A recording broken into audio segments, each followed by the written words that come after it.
Hello, explorers, and welcome back to the Feywilds. Hello, Reggie, Ifany, Snowy, Komodo. Thanks for stopping. Bernard, stop! No! I never stop. I refuse. They don't even understand English. It's like I'm just sending them random, like, bullshit. And they're like, we don't have no idea what this fox man is saying or doing or anything. So I guess we'll just, I don't know, we'll just take his money. What I wouldn't give to put a Renard Cross ID in that game and then get mauled by the fan base because some random furry did it. Okay, well, welcome back to Tales of Apocrypha. We are here back in the Underdark as we continue our search for an extinct bat so we can get his butt hairs and use it to fix a, shield. Magical barrier. We also learned that Faldvin, the general, wasn't actually, he's in prison right now. It's like, oh my, he didn't want to play ball, he didn't want to play the political game, and then the conspirators have turned against him. Bats don't have butts. Well, that's going to make it really hard for us to find the butt hairs. Like, aren't at least 5 furries. Okay, I mean, that's fair. But I don't know if the fan base would be too pleased with me. I remember what happened with Undertale's special bonus character. I remember that drama. I was there for that. I'll talk about more of that. I could talk about that at pause time. But we need to get switched on over and say hi to the group. And here we go. I do that all the time, Rana. Hello. Hello. Hi. Welcome. Hello. How's everyone doing? Doing good. Doing excellent. Yeah. Living. I'm prepared to be traumatized by every hiss I hear from now on. Oh no. Poor Taffy. Poor Taffy. Honestly. But yes, hello, welcome everyone to another session of Tales of the Apocrypha. Yes, we are currently missing our 2 tiefling. Yavari will not be joining us tonight, but Yulia should be here pretty shortly. She was just getting out of work and had to, get home and get settled before she comes and joins us. But yeah, otherwise we got everyone here tonight. Do this. Okay.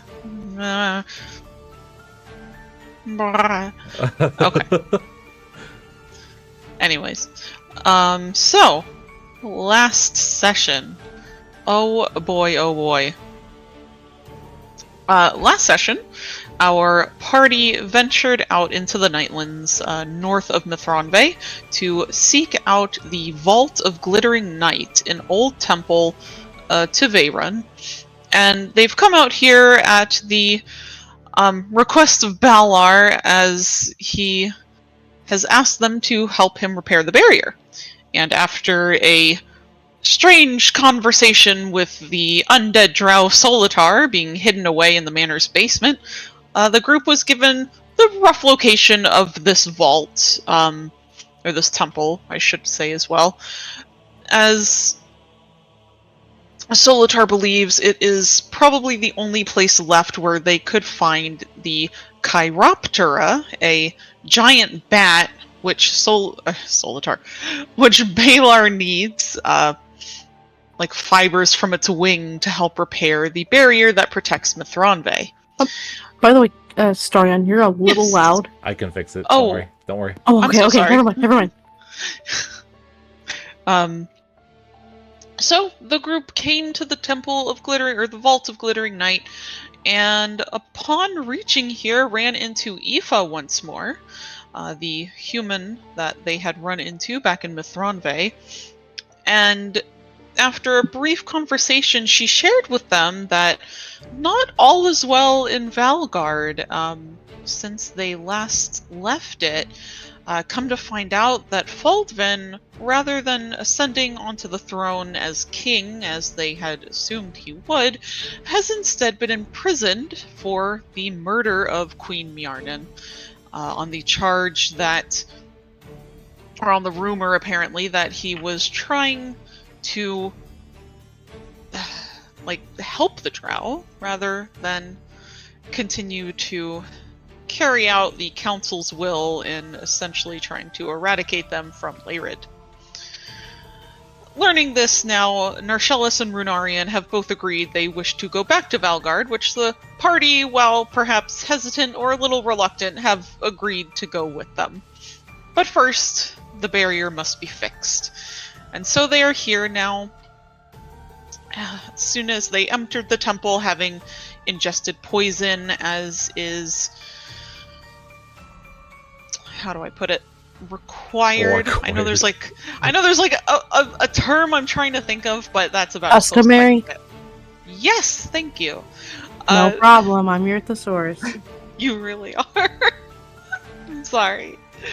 But yes, as is customary for those coming into Temple of Veyron, they had to ingest poison, weakening themselves to the trials that the Drow god might put them through.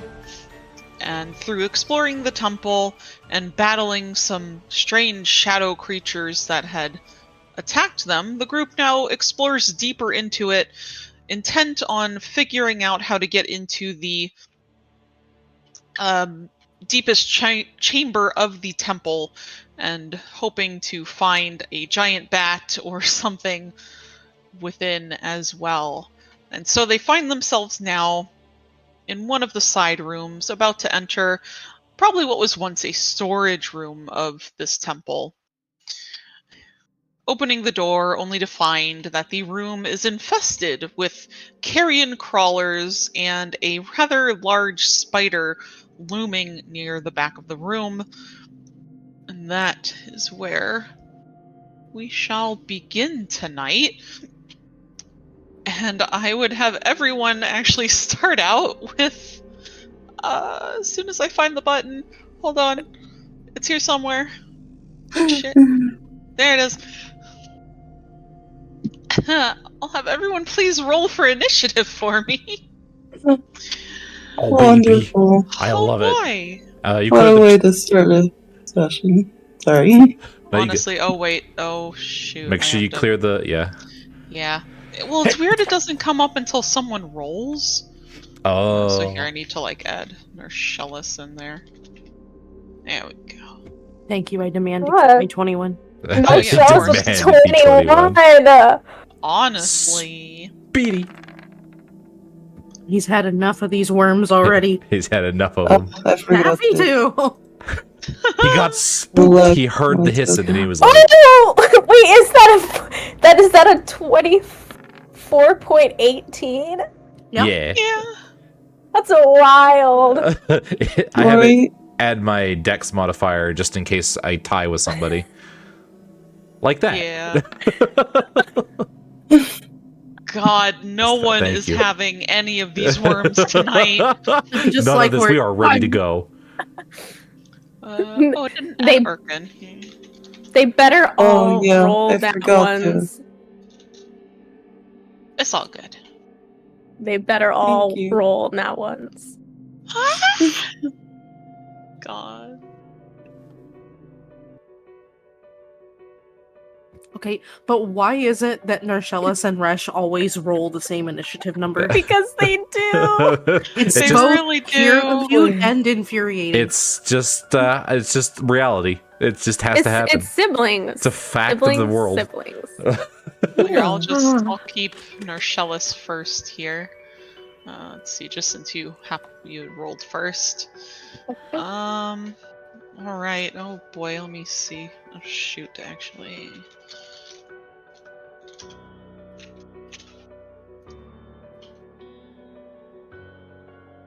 It feels weird to have people that can actually hear me with this new microphone. I know. Yeah, you are I fantastic. usually have to Wild. concentrate really hard to hear you. Sorry. It's okay. I currently have a 3-foot tall microphone strapped to the dining table that I am using. Yeah. Strapped to my chest. It will explode if I do not speak clearly. Oh, it was that or like awkwardly straddling it at the desk, so.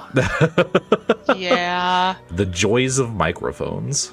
Right. It's fantastic.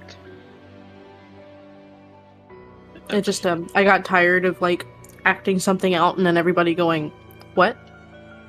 Huh? Could you repeat yourself? Alright, let's see. Oh boy, We yeah. caught these things off guard day. They having a time. Yeah. They're having You a time. ain't kidding. Yeah. I hate that. Let's see, what is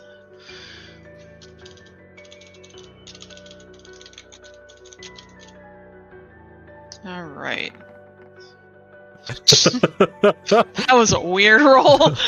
Round one, they all Alright. die Yeah, honestly, before they even get to go. We're literally taking them out. that's what it fucking feels like. Alright. And then just for the sake of it, since Yavari is not here, we're going to say that due to the lingering effects of the poison... Oh wait, am I missing some? Oh no, there are actually only 5 of us at the moment. Yep. I looked in voice chat momentarily and I'm like, wait. Wait a minute. Yeah, didn't feel right. Due to the effects of the poison, we're going to say Yavari has to sit this combat out for the time being, as it seems to be heavily affecting her that you guys had taken earlier. Alright, so then we are going to start off with Taffy at the top of the turn order, followed by baby. Aoife. So Taffy, the stone door has opened, revealing this room full of worms and a spider in the very back. So what do you do? Okay, so after hearing the hiss, his fur's standing on end. He's freaking out. Then when he actually peers in the room, he's like, "Okay, you know, it wasn't a snake, but he's still pretty wired." Yeah. So before I do anything, I need to ask: are we doing 5-foot steps? Because I don't know if that's a thing in 5th edition. I can't remember if we were like how we were handling it. What does that mean? Basically, so the way a 5-foot step is, instead of moving, typically you can move 5 feet. And it keeps you know, in different groups that we run, it's run differently. But instead of moving, you just do a 5-foot step. You can't get AO'd, and you can still do a full attack if you wanted to. I only ask because if I have Taffy 5-foot step here, then he's just within range to actually shoot this big old spider in the back. But if I need to use movement to do it, that's fine. I just wanted to know before I made a decision. Just for the sake of keeping it simple, we'll just have you use your movement. Okie dokie. Excellent. So yeah. So then he scoots on up here. He pulls out his speed bow. Ooh. Here we go. Say goodbye. Rip my ammo. Here we go. And I'm gonna shoot this thing. He pulls out and he fires an arrow, and somehow it seems like an extra arrow is falling in right behind it, almost unnaturally so, as he panic shoots this dang ass. Get it. Cat panic. Where the heck is my bow? Where's my bow? Bow of speed. There you are, buddy. Oh, poop. Hey, 15 hits. Oh, hell yeah. Yeah, go ahead and roll that damage. Now I forget, does the speed bow... Oh, I think it automatically just rolled that in there for me. It did. Right? Make sure that's not sneak I think attack. it Yeah, Nice. yeah, it did. Excellent. Oh, that's right. I set it up to that. Duh. Thank you, past me. Yeah, right? God damn. Alright. 21 piercing damage. Holy shit. Yeah, so you draw your bow, and as you let the arrow loose, it's almost as if it's duplicated itself as these 2 arrows fly through the air, shooting into the side of the spider, and you see it recoil and spread its mandibles in this hiss that you can just hear across the room.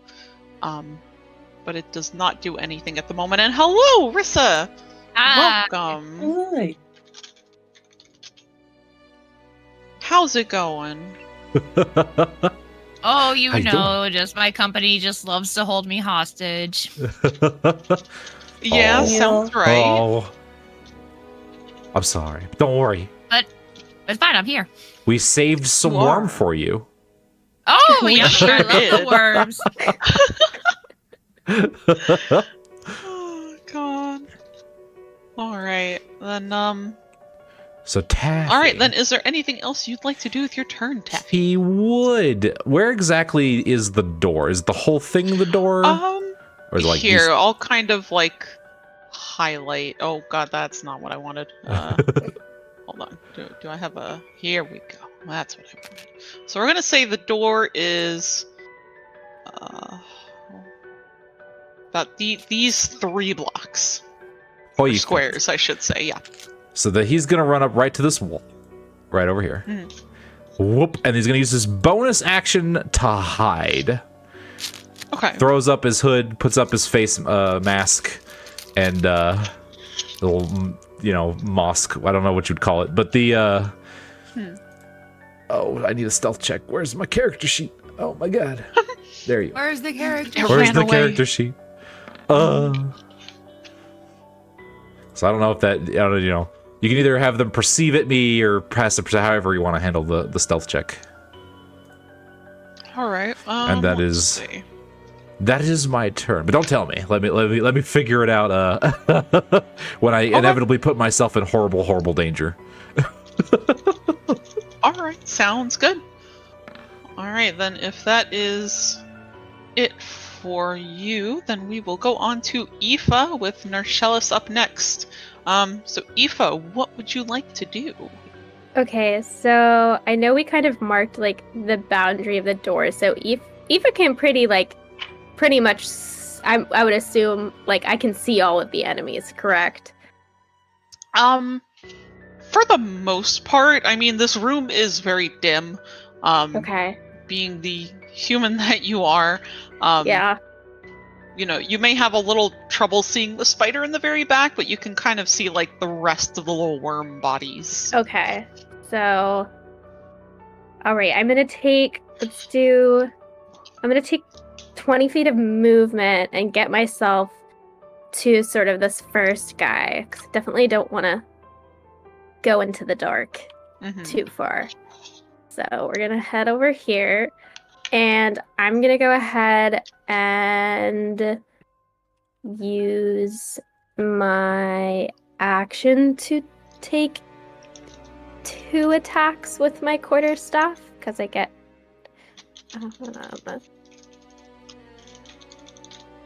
so I guess I'll do the first roll for that. Okay.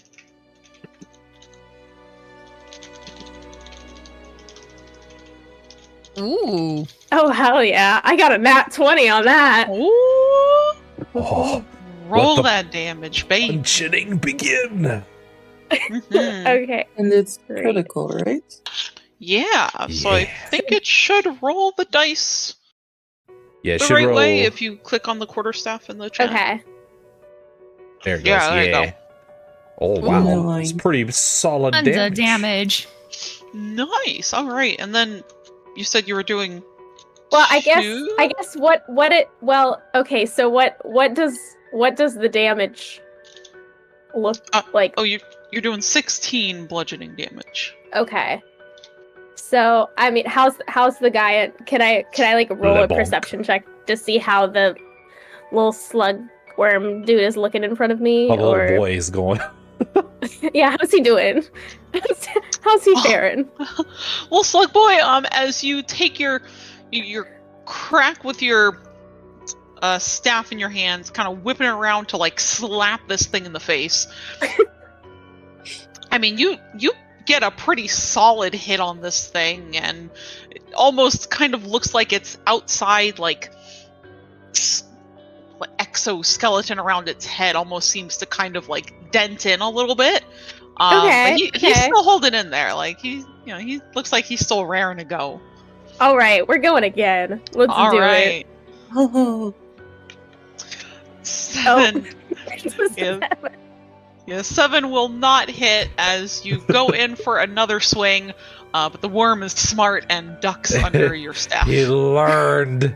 He did learn. Okay, that's gonna be it for my turn. All right, Narcellus, you are up next. Or now, I guess I should say. What is the boy doing?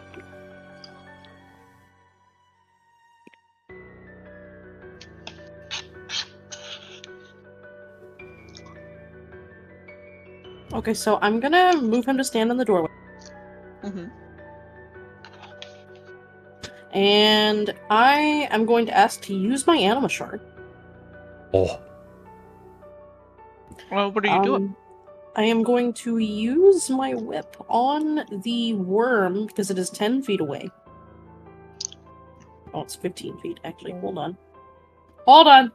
Hold on, I Oh. have spells, it's fine. oh, don't Fine, worry. I believe in you. Where did you start? Where were you again?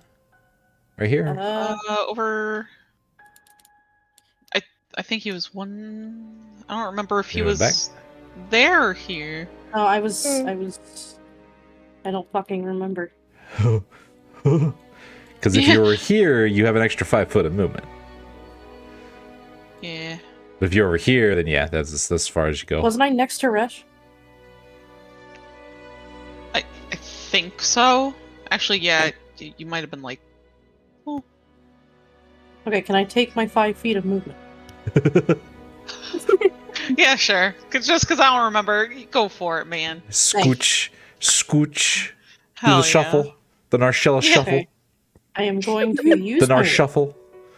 but I'd like to use it with my serpent poison. Ooh. Okay. Yeah, because oh boy. I do recall you did apply that to your weapon. So Yes, I did. yeah, go ahead then and roll to attack. Ooh. Holy fucking shit! Damn! I didn't even need Didn't even need a poison. All right, go ahead and roll that damage for me with that crit. Damn! Oh my fucking god! Oh, Jesus Christ. Y'all need to God. chill. No. He's done. In Yeah, the yeah. ground. But please describe for me how you kill this thing. Oh boy. Honestly, probably with strength that surprises himself. He will kind of take it out and holding it in one hand, he's going to very lightly almost and effortlessly sort of throw it above his head and just with the same amount let it come back down to hit this thing in the head with the blade tip on the very top and crack it. Nice, yeah. And I you didn't do mean to you. click them, sorry. Oh, it's all good. You crack this thing's skull wide open as it falls to the floor with a Wapow. twitch. He looks surprised and then very pleased with himself. Good job. Good Is there job. anything else you'd like to do with your turn? So you still have a bonus action if you've got like cantrip or anything. And the cantrip has to say can be used as a bonus action, right? Yeah. Correct. Don't think I have. I can't remember. Is like witch bolt or firebolt a cantrip? No, a firebolt is. Okay. You could sort something with a firebolt. Oh, you can use that as a. Yeah, cantrips can be used as a bonus action. Oh, I did not know that. I thought it had to say it on there. Okay. Oh. Okay, I've been playing this wrong. As long as it says cantrip. Yeah, only on certain cantrips. Hold on, I have a bot for this exact reason.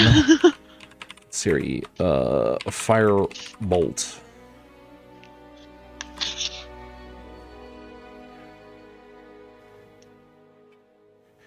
I hate this thing. That's not what I asked, Kitsiri. Kitsuri, please. Kitsiri, please. I could have sworn that you could, like, firebolt as a cantrip. It says Firebolt is a cantrip, but it says that both Eldritch Blast and Firebolt are cantrips that take 1 action to cast. They take an action? Okay. Okay, I see. Looks at Hex. Mhm. Darn. It's fine. Yeah. All right. Yeah, I'm good. Oh, wait. Yeah. No, I changed my mind. Okay. Uh-oh. What is the... Hold on. Oh, the range is self. Activated a trap card. I'm gonna use this. Oh, I should have used this prior. 1 second. That would have just been overkill, but I'm gonna do it. Yeah. Hold on. You meant for this. They just prep yourself for next turn. You know, if there's assuming there's a next turn.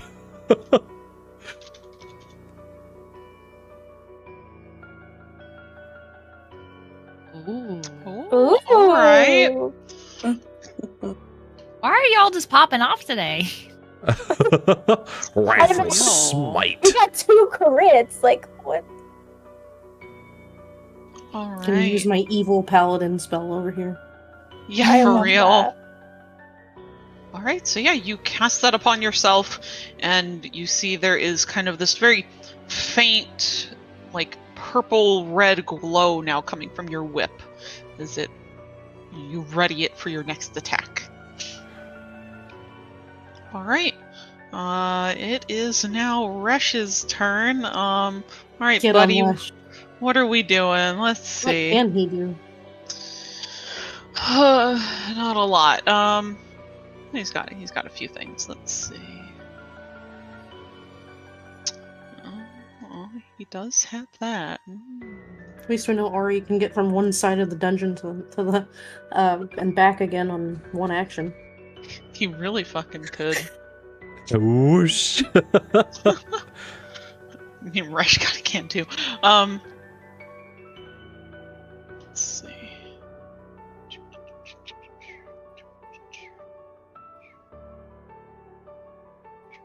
Fast movement is a drug. It really do be. Okay, so he can sell that. Alright, so let's see. Resh is actually, can you? Oh yeah. So Resh has taken 2 scimitars into his hands, and he is going to cast Longstrider upon himself. As boy. you know, despite being in this temple down in the Underdark Caverns, there's almost like this slight breeze that kind of seems to pick up around him as he will dart in to the room. He can just make that. Oh, Whoosh. not on top of it. He just jumps on, descends on upon top the of it. thing. As he darts in the room past Arca, Taffy, and Narcellis, and runs at this little grub, and he will make an attack with his offhand scimitar as his sort of bonus action. Since he can do that. But an 8 is not going to hit. How could you miss? It was 3 He feet. tried. I know, for real, as he bolts in and swipes, but perhaps he was moving a little too fast for his own good and He, like, misses skids. the worm. Yeah. Alright, then that is gonna be it for Resh. Now I've got Runarian. So Runarian has, of course, his new glaive, having traded in his sword and shield for it. Let's see, what do you have in here?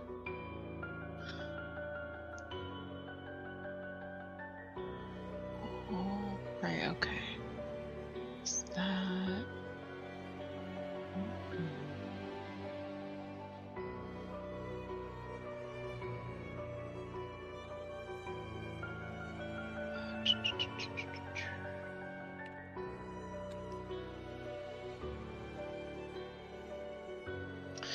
And alright, so he is going to... Actually, what's that?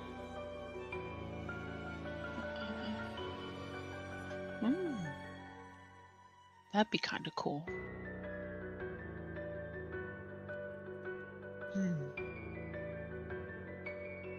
Okay, so he is going to use his bonus action to cast a branding smite. And you see the glaive that he holds within his hand, the blade tip of it suddenly glows with this white hot fire on this weapon that can already light on fire, but he hasn't done it yet. And he is going to run in after Resh, because he can make it over there in 30 feet. Actually, can he? Yeah, he can make it to this one. Perfect. He's actually going to run over to this one.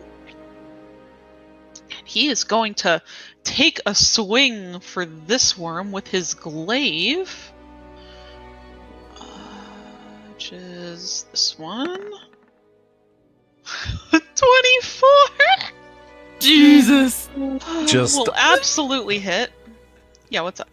Bye-bye. Yeah, for real. Okay, and then 2d6 for his smite. Fantastic. So you see Runarian dash in, glaive in hand, as he cuts up upon this creature, kind of an uppercut from the ground up, slicing it across the face for 19 points of slashing damage. That. And then he is going to take another swing at it, as he will then kind of arch the glaive around, twisting it in his hand to bring it back down towards the creature. That will absolutely hit yet again. Jesus!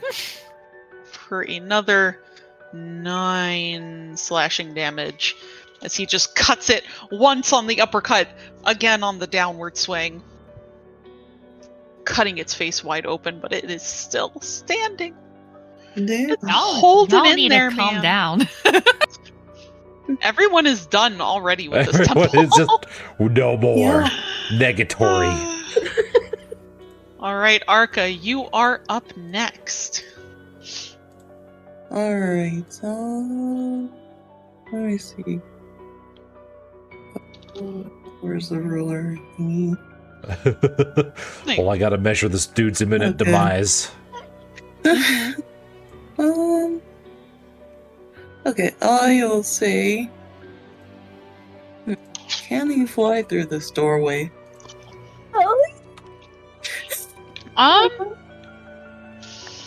You know, it might be a bit of a tight fit. Oh, You might well, take out Narcellis, but Beep beep. Just give me yell time. duck. Tell him to duck. Just If you vault over him. So, I know with how movement speed works, if you don't want to fly right away, is that you... Because I think Aarakocra get, what, 60 feet of flying movement, right? 50. 50, okay. So, what you can do is 30 feet of that, you can walk, or run, I guess in this case, maybe, and then you would still Okay. have... You would still have then 20 feet of movement left over to fly. Okay. So otherwise, if you want to just fly, you can, but I would need like a dexterity check. But just to kind of give you another option, because multiple movement speeds can get really weird. But yeah, if you have 50 feet of flying and then 30 feet of walking, you can move the 30 feet of walking and then still have 20 feet left over to fly, if that makes sense. Okay, that does make sense. Yeah. Okay, then Mm-hmm. I will walk normally through the doorway so that I don't kill Narcellis. And Fair, so valid. Thanks, bestie. You're welcome. And then the Arca takes off and flies, and he lands himself between these two worms, was it? Right here. Mhm. And, Excellent. do I want to even bother raging? Fuck it, he's got 4 charges of it. Okay, Hell so he's yeah. going. All right. He is going to raid. Angie. Give me that 1d8 roll.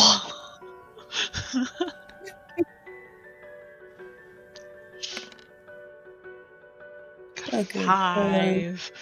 Oh boy. I don't know which that is. What So- happens today on the Wheel of Arca?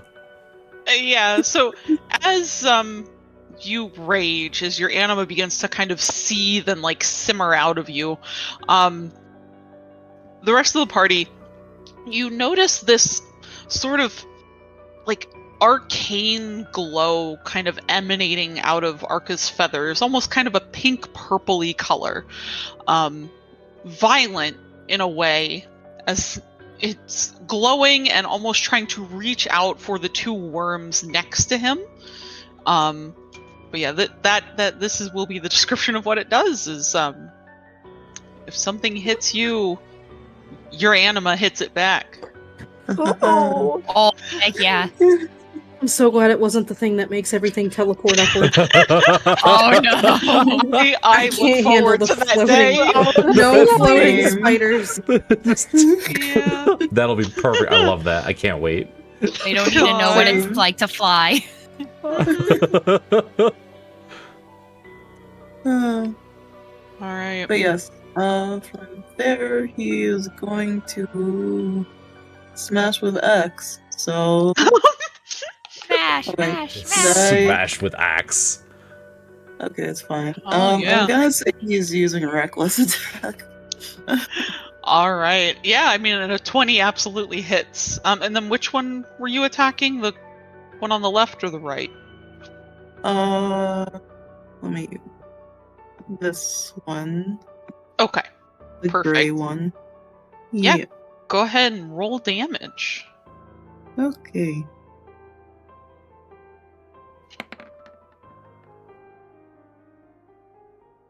Nice. And then Alright. I would say, is that also including your reckless damage? Or your reckless I- attack? I think so because reckless attack just like allows advantage. But he's Oh. poisoned, so it's like just a normal. Oh, roll. okay. Gotcha. Right. Okay.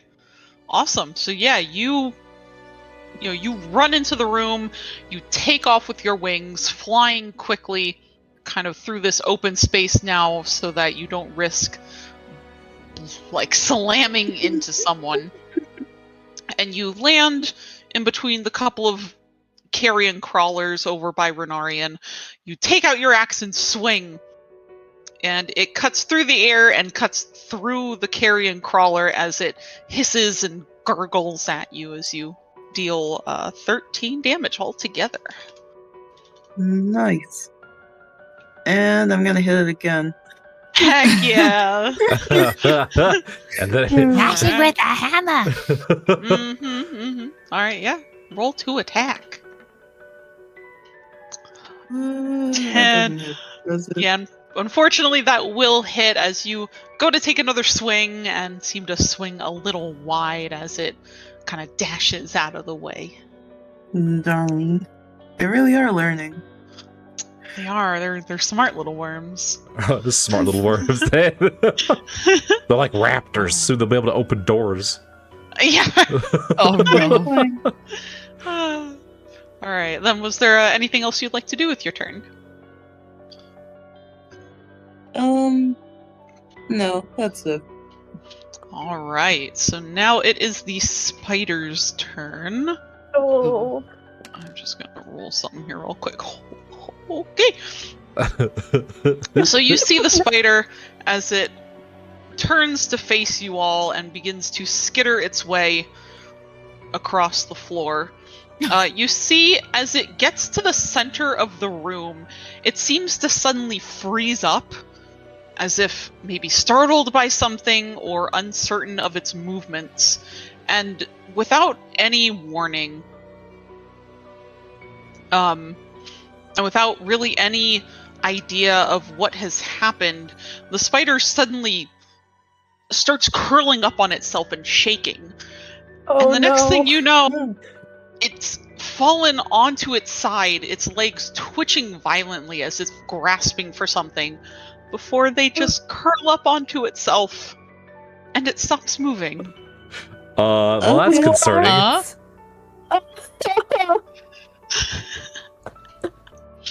I'm sure it's fine. It's probably fine. I'm so scared for all of you right now.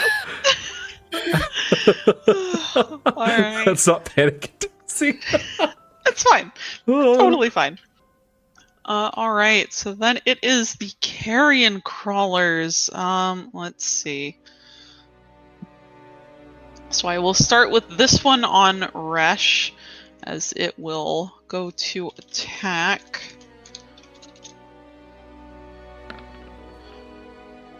20 will absolutely hit him as it lashes out with its teeth. You see, as their mouths open, they have tiny little mandibles in front of their mouths, and they have 2 rows of these sharp, jagged teeth as it goes to take a bite out of them. Oh, not bad. Fantastic. Nom. DC 4 be It's but a poison scratch. for 1. Alright. And as you see it take this kind of tiny little nibble out of Resh, there's this almost sort of greenish tint to the saliva. Oh. As he now has to do this. And you see Resh kind of recoil back in distaste, but now he has become poisoned. Oh, great. Oh, finally a poison And- he's not immune to. Yeah, surprisingly. Actually. Oh, actually, they say.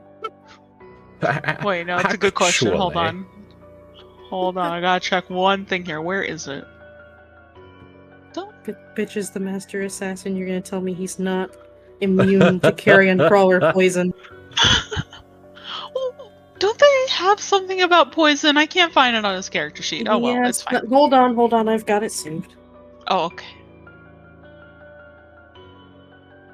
So who dropped it? Like we didn't kill that. What did? Mm-hmm. Immunity to poison.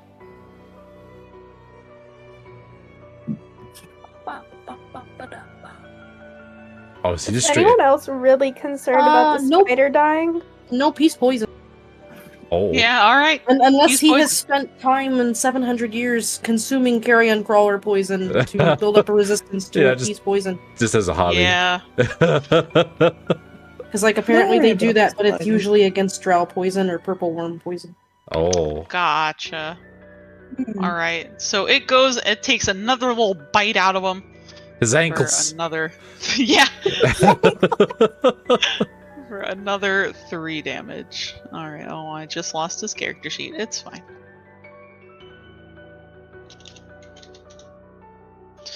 Alright, and then the other one by Runarian is going to take a bite for him. With its dying breath. Mm-hmm. Oh. Absolutely misses. It Not goes my to ankles. take a bite, and Ari just kind of blocks it off with one of his little bracers. But it will try again. Because his hand now is in prime biting range, and it chomps. Prime biting range. Yeah. I hope somebody has a poison cure. Yeah, for real. Let's see. And you see it does manage to bite onto his hand, leaving bite marks, but he thankfully succeeds on his constitution save. He wills So the Ari- poison out of him. Ari somehow doesn't get poisoned, yet Resh did. It's fine. It's fine, it's okay. And That the one. final, yeah, the final one by you, Arca, is gonna take a bite for you. Oh boy, double poison. Does the 19 hit? Yeah. Okay. Darn. Can Yeah, Arca be since you're poisoned? Already poisoned? No, Okay. Because it cancels each other out, right? It's just. Yeah, right? So you take 6 poison damage. Lovely. Oh, wait, it attacked him, so doesn't it take 1d6 force damage? It does. Yeah. In fact. Let me roll. Oh, you got it. No, you go ahead and roll. Here, we're gonna say it didn't Okay. happen. Go ahead and roll a d6 for me. It never happened. Okay, And that, the VOD Perfect. lies. The VOD lies. nice. It does. So as the carrion crawler reaches out for you, Arca, and bites you in the ankle, the anima that was like seething around you, you see lashes out like a spike as it, stabs the thing for biting you for a nice 4 force damage. Nice. But despite that, it's gonna bite you again. It's gonna try. Never learns. It doesn't. Alright, so I know that hits. Go ahead and roll Yes. another d6. And you will take another 6 poison damage as it takes 5 force damage, getting stabbed yet again. Like, what is this? What is this bullshit? Why am I taking more damage than the enemy? Alright, you see it is bleeding pretty heavily now from the wound you inflicted, plus now these 2 new little puncture holes now thanks to your anima, but it still seems ready to go. Alright then, Taffy, you are up next. Oh, so Taffy's gonna roll out from cover. Alright. He's like, whoop, and he's like, what? Looks down, he's like, Me Yeah. too. Yeah. wow. It's like, because he's looking at it, I was like, wait a minute, that's not within range of murder, and I don't, what happened? So instead, he's going to go, oh man, he's going to try to weave some shots over here. Now, I don't know, I guess I didn't know, is he stealth? Does this thing know that Taffy is here? Because if he doesn't, What then did I you get roll on your stealth earlier? 16. This is 16. I know So I I- rolled for it. I forgot that find it this affects my advantage. Oh, you're fine. Yeah, as far as you can tell, peeking around the corner or kind of rolling out from cover, it does not seem to notice you. Like, none of them really do. And then I'm gonna shoot it. The far one? Yeah, the farthest one away. All right. I need to make sure my snack attack is on. There we go. Snack attack. Oh, baby. Snack A 13 just hits. Oh, thank God. Oh, boy. Oh, boy. Right. Whoosh. Jesus Christ. If this thing doesn't die, I swear to God. Right in both eyes. All right, go ahead and describe how you kill this thing for me. So he, basically, he knocks up one arrow, and he goes, he rolls around, quickly picking his target out. Then he goes down on one knee, turns the bow sideways, and then fires. And all anyone hears is just this sort of whooshing sound as this arrow travels through legs and through armholes and everything like that. Just you just hear right in this this thing, 2 of the eyes in this thing just are now arrows. Nice. And then before anyone can turn around, whoosh. Bonus There you go. action re-stealth. Nice. Wah. 20. Yeah, those things aren't gonna find you. Where'd the ammo come from? What the Yeah, ammo right, for doing? real. Where'd it go? Where'd it go? What happened? And that All is my turn. The All gods up in heaven can't find Taffy. Just poof. So true. All right, excellent. Then, Aoife, you are up next. Yeah. Okay. Eva is going to head over to this little square right here Mhm. and take a quarterstaff attack on that little shit. Heck yeah. Ooh, 17 hits. Heck yeah. Okay. Mhm. Then we're gonna roll.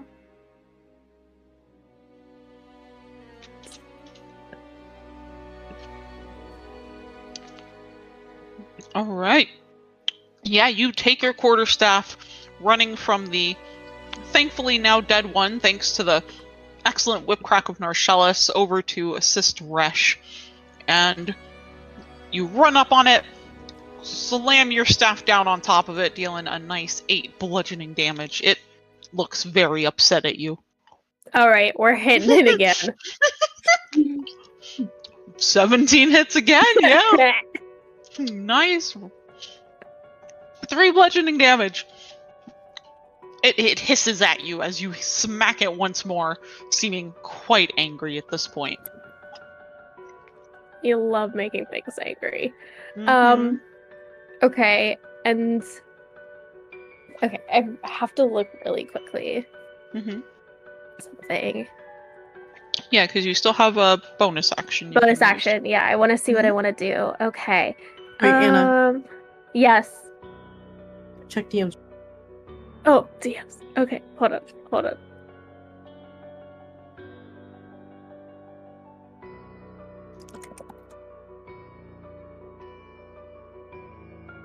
Okay, I actually think I'm going to. Let me just double check. There's so many things with monks. Mm-hmm. Have to make sure. Dude.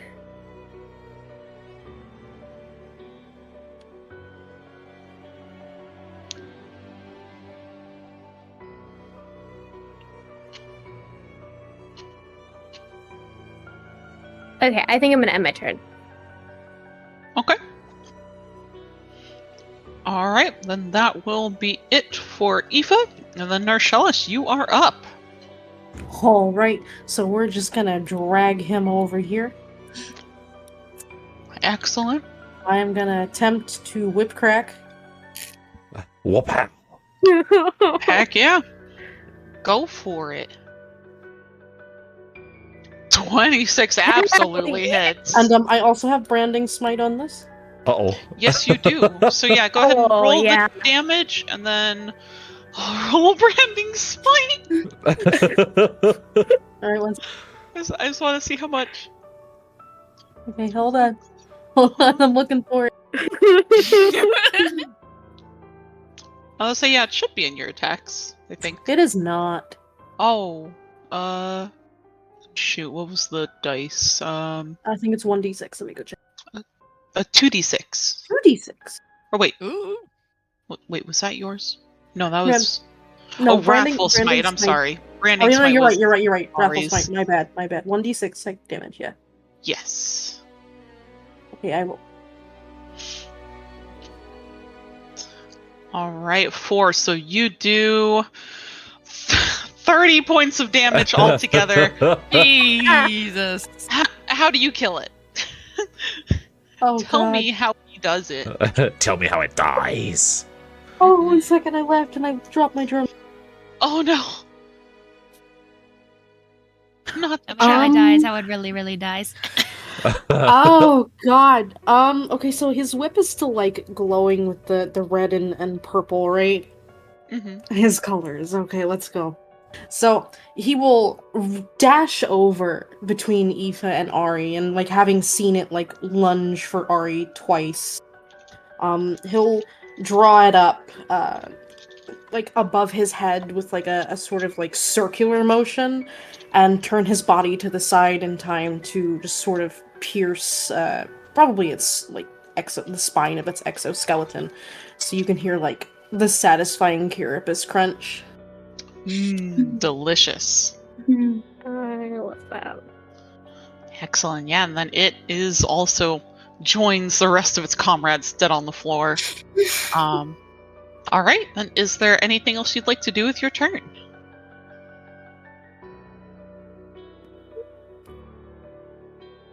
I mean, like I could cast Wrathful Smite again. No, I won't do that. Give me one moment. Spamcast, Wrath Spite. Just nothing but because what is it? The Searing Smite that lets you track an enemy if it tries to run away, right? If you hit him with it.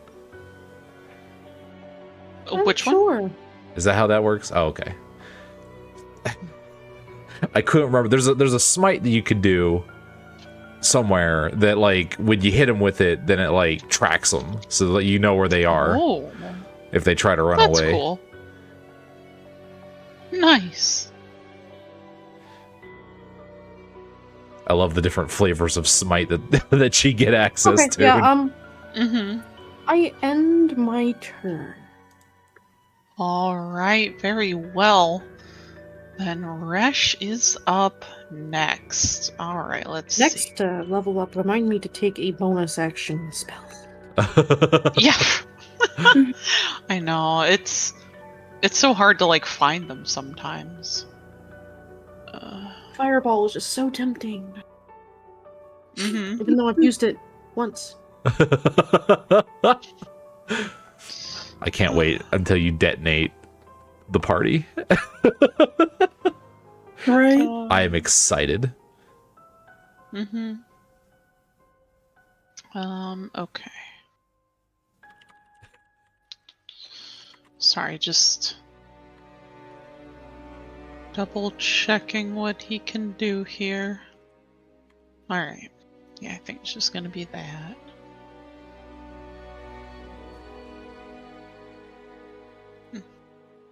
Alright, so yeah, Resh then is just gonna go for a swing at this carrion crawler with his first scimitar. Get him. Which does hit. Thank God. Yeah. I was gonna be concerned. Yeah, you and me both. For 20 slashing damage, and then he will follow it up with his second one, which will also hit for another 8. So you see Resh now, a little frustrated probably from earlier for missing that first time, swings down with both of his scimitars in this sort of cross pattern as he slices into the carapace of the creature and manages to strike both times. It's not looking good for this little carrion crawler. I can tell you that right now. Oh wait, he's poisoned. Wait. All right, you could rule it as he's disadvantaged. Well, I don't know how you want to run flanking, but if you count flanking, he technically would counter out the That's true. The disadvantage. I don't know if you want to count it as more than 2 people in melee at once, or if you want to do it as the draw a line through the square, or... Yeah, well, I think even if I do that... Yeah, if you're gonna do the draw a line through the square, it doesn't count. But if you do it as if there are more than 2, if there are 2 or more people attacking, then everyone who's attacking gets advantage. You could do it either way. That's just to throw him a bone. Fair enough. Yeah. It's Okay, your that's game, fine. do what you want to. Say again, I'm sorry? Nothing. Okay. Clearly not playing That's fine. favorites over here. No, Yeah, that's fine. Yeah. That's fine. Alright, we'll go with that. I will jot down a note so I can remember for next time. That's true. Or yeah, you could just have him move 5 feet before his attacks. That's true. Just have him down south of the... That's true. There you go. Perfect. There you go. Alright. And everything was good. It is. It's fine. Yeah, exactly. Perfect. Alright, so after Resh now, I've got Runarian up next. Let me see. What do you have in here, Ari? You have so much shit. He does.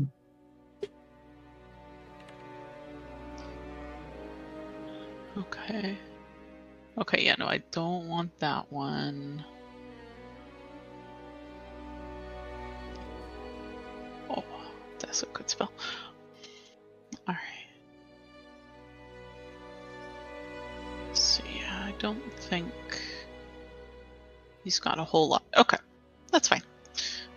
So Ari then is going to come down over here, try and help out with this final carrion crawler, seeing the rest of the creatures in the room are dead.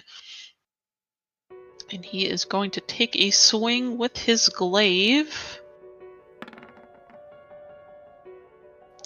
That does hit. 13 slashing damage. So you see Runarian kind of dart across the room past Aoife to the final carrion crawler of the group you all came into face. He swings out with his glaive, kind of aiming to jab it into this creature, and hits, stabbing straight through it and watching as it gives a final twitch before its body falls still upon the ground. Dead. Right, well, and at this point now, all of your threats have been taken care of, so you all will no longer be in combat. And Nice. as everything finally settles, get rid of that. Yeah, as everything finally settles, everything quiets down, you all take a moment to catch your breaths and be at ease that at least your immediate threats have been taken care of. And getting now a better look at this room, now that you are not focused on fighting creatures intent on eating you, you see that the room is large and very spacious, made of the same cold stone that the entire temple is made out of. Corners of the room you see are coated in thick webs thanks to the spider that seems to have been trying to make its home inside here. Across the ground there's, bits of paper and shattered bits of glass that are mixed in with the spider's web and crumbling bits of stone, both from the wear and tear of the vaults of glittering night, as well as what appears to be a circular stone slab in the center of the room that the spider had died upon. I see you, Taffy. He's sneaking. I'm listening. But the as well as bits of like this circular stone slab that has been broken into many pieces at this point. There's tables on either side of the room, along with like a chest or a couple of crates, covered in thick dust, as well as piles of, old books and half-torn notes and scrolls. Further into the room, there are bookshelves made of rotting wood at this point, with dusty old tomes, some of them looking half-eaten from age, or perhaps creatures attempting to make meals out of them. And even further in the back of the room, you see there is an opening to yet another space that seems to be kind of flanked by gargoyle statues staring you guys down from across the room. Lovely. Okay. And then Grab the... I'm going to go ahead to kind of help. I'll go ahead and get to you first here, Renard, in 1 second. Okay. I'd like you all to just roll a d20 for me. Hell yeah. So we can establish kind of like a speaking order, more or less. Oh, baby. Hey. Hey.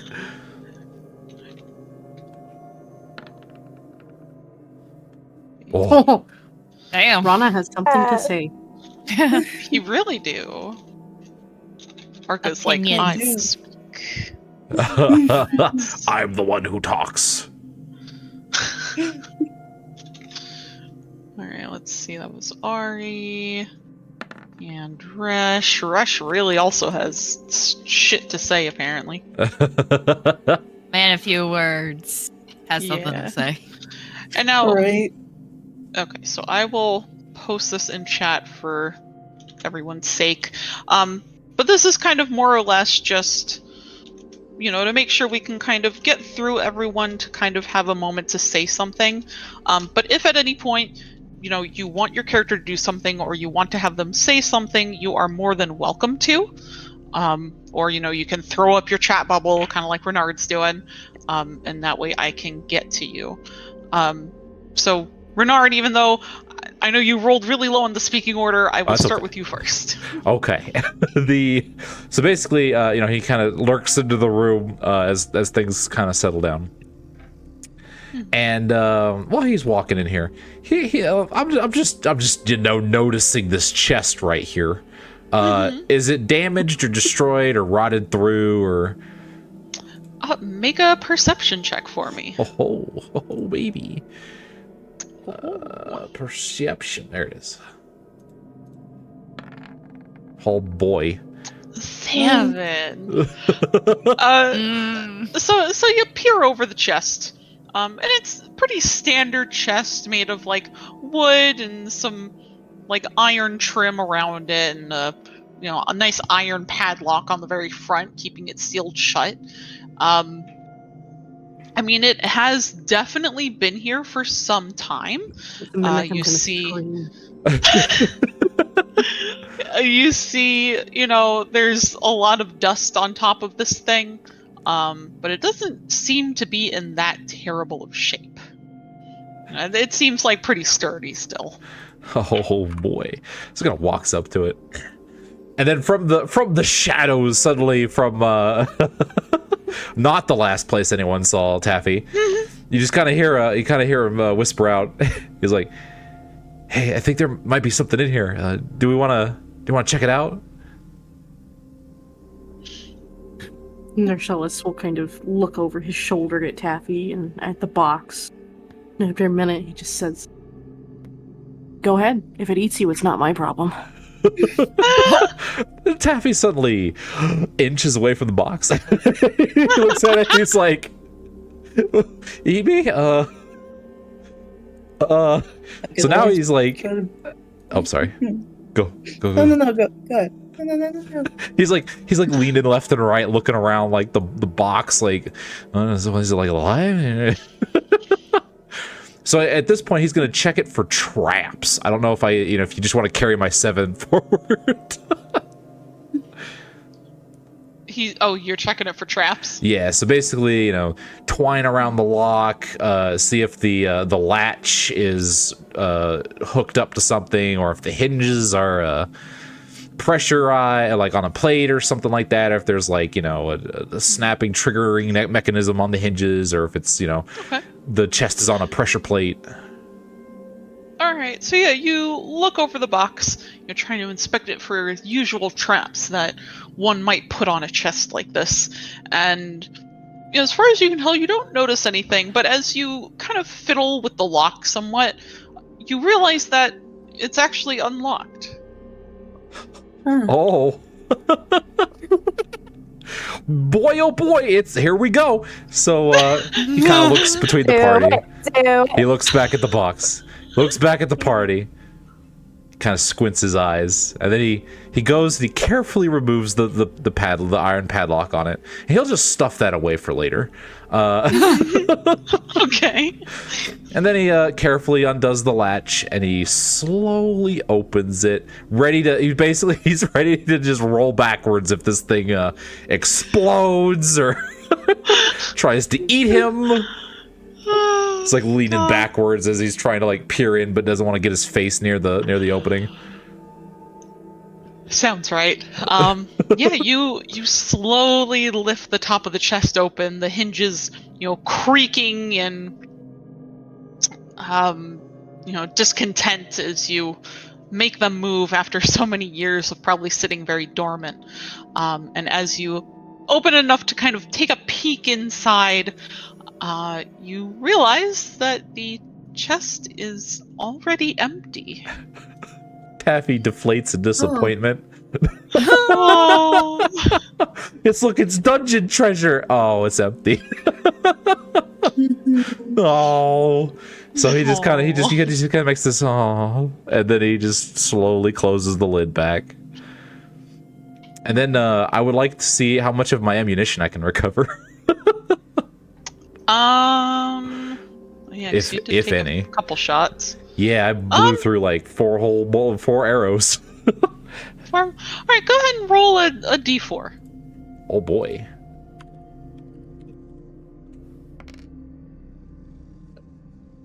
Nice. Yeah, you kind of go around to the things you had shot at, and you do manage to successfully pry 3 arrows back. Okay, so specifically, the when he gets to, because 2 of them were from this little worm boy right here. 2 of them were here, so he sees only one of them. One of them's recoverable, but he waits. He gets about here, and he decides to stop. And he's just gonna let the party do something first before he touches this thing. You know what? That is so fair, bestie. All he right, does kind of mention like, did who got the big one? I was kind of around the corner. I didn't quite see it. Question. Yes.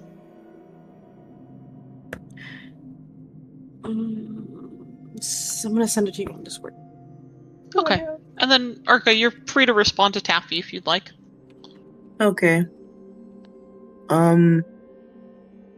You're the one who hit it, but it just kind of died on its own? Did you use like poison or something? Taffy goes to open his mouth to respond, and then he's like, kind of like tilts his head to the side, and then he goes and pulls out his quiver, and he like carefully pulls out his arrows, and he's like going through each one to sort of look him over to see if any of them have been poisoned. It's like, man, I don't think I bought any, but I wasn't really paying attention. I just kind of bought them in bulk on sale at the market. As he's just mumbling to himself as he's going through the arrows. Maybe it's a circle booby trapped or something, and Arca kind of like steps closer and like upon hearing that, Taffy backs up. He examines like the stone circle the spider died on.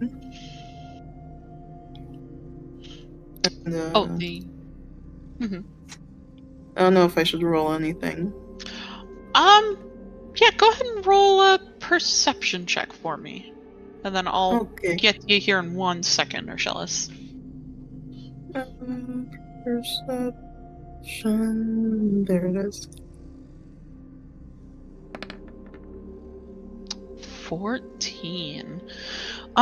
So yeah, you go forward towards the curled up spider body, and you kind of kneel down to take a closer look at the shattered stone slab on the floor. And you see that large chunks of it are missing at this point, and you have a feeling that it likely didn't just break apart over the years that it's been sitting in the vaults of Glittering Night, though you're not really sure what could have caused this kind of damage.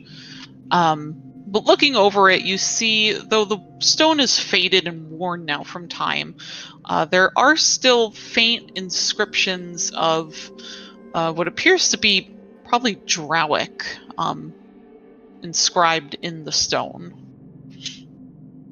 Oh, interesting. So Arca is going to look at the inscriptions, and I suppose he'll given he's spent maybe it's been a few days in the Underdark, he's probably seen Drowic around. So he recognizes it's Drowick? Yeah, you recognize that it is Drowick, even though you don't understand what it says. Okay. He's going to say, Narsalis, Resh, do any of you know what these inscriptions say? And then, Yeah, wait. He will wait for one of them to. okay. Can I take a small action before I respond to Arca? Yeah, what would you like to do? So while Arca is investigating that and Taffy's kind of looking at the spider, can I take a look at the scattered papers? Yeah, sure. So as Arca is investigating the stone slab and the spider's body, you decide to kind of rifle through a few of the papers scattered across the floor. A lot of them have writing upon it. You see there are multiple pages that detail like old sacrifices that have been done in Veyron's name. There's details on certain rituals that had once been performed in the temple. So I'm trying to find the right spot here.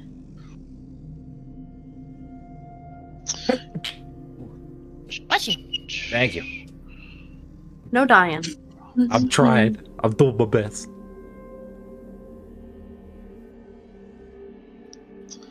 Okay.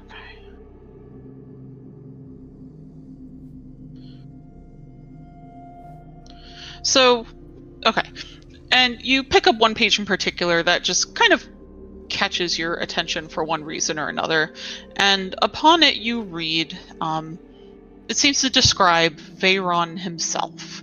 And the one passage you happen to pick out says, Veyron has always had a focus on profit, contracts, balancing immediate desires and future gain.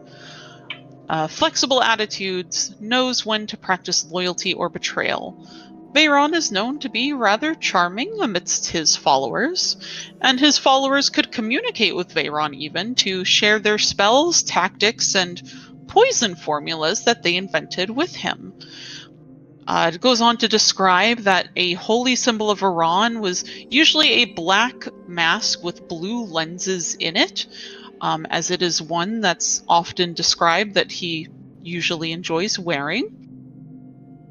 And further down the page and kind of onto another one you managed to find that seemed to have gone with it, you see it describes that followers of Veyron believed that the illusory appearance of black cats, ravens, or dead spiders could be an attempt by Veyron to tell them something. It goes on to say Veyron supports evil done to humans or any surface dwellers, but is fond of unions between drow and elves. He isn't strict, though, and has always been fond of half-drow, which has led to him being typically the patron god for half-drow. I didn't write any of this. This is wild. Okay. Sure. He will turn toward Arca as he asks the question, kind of holding the paper between his thumb and forefinger, and offhandedly he'll look toward the spider and down at the paper, and he'll just look at Taffy and he'll say, "Well, I think I've figured out what killed your spider friend. Oh. Don't think you're gonna believe me." Listen, I've seen a lot of crazy stuff in the last couple of weeks. I might just believe anything at this point. A god. True. Wait, a god just smote this spider? Well, it makes sense. Spiders are the symbol of Lolth, and as far as I'm aware, Veyron does not like his mother. So it says here that a symbol of Veyron is dead spiders. Arca, what did you want me to read? Taffy looks at the ceiling and just is like, gives a thumbs up. Big props. Thanks, buddy. Bless.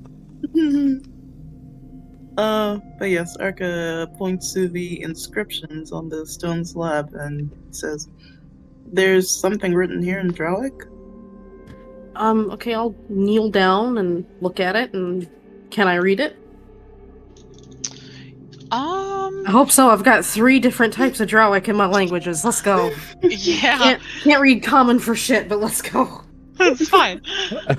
So yeah, you kneel down next to Arca, taking a look at the inscriptions he pointed out to you, and you recognize that this isn't only Drowic, but it's written in High Drowic. Oh boy.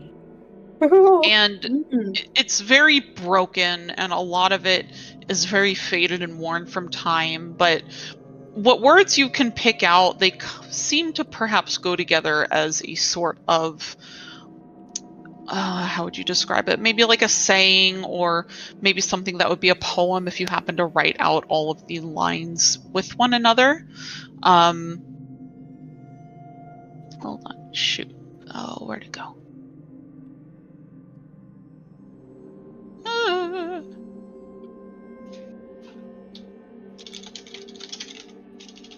Sorry, I had my note here somewhere. No, I can't find it. It got up and ran off. It really did. How dare.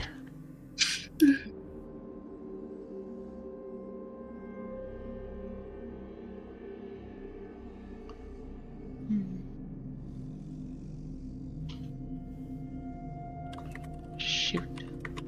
Okay, hold on. Give me just a second.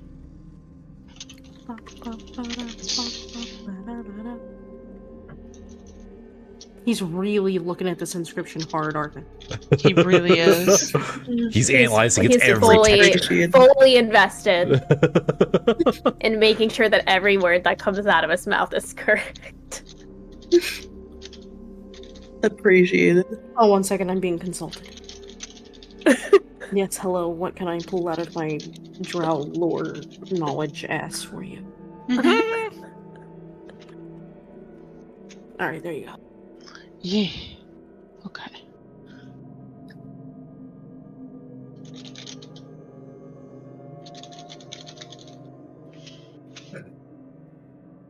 So what you can read of the inscription says... Can Yes. I read it? Yes. Okay.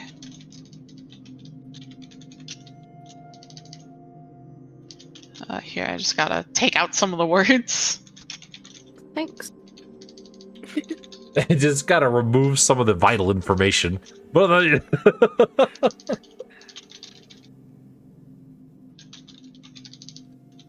Probably a poem to drow, but to other people it just sounds like absolutely nothing.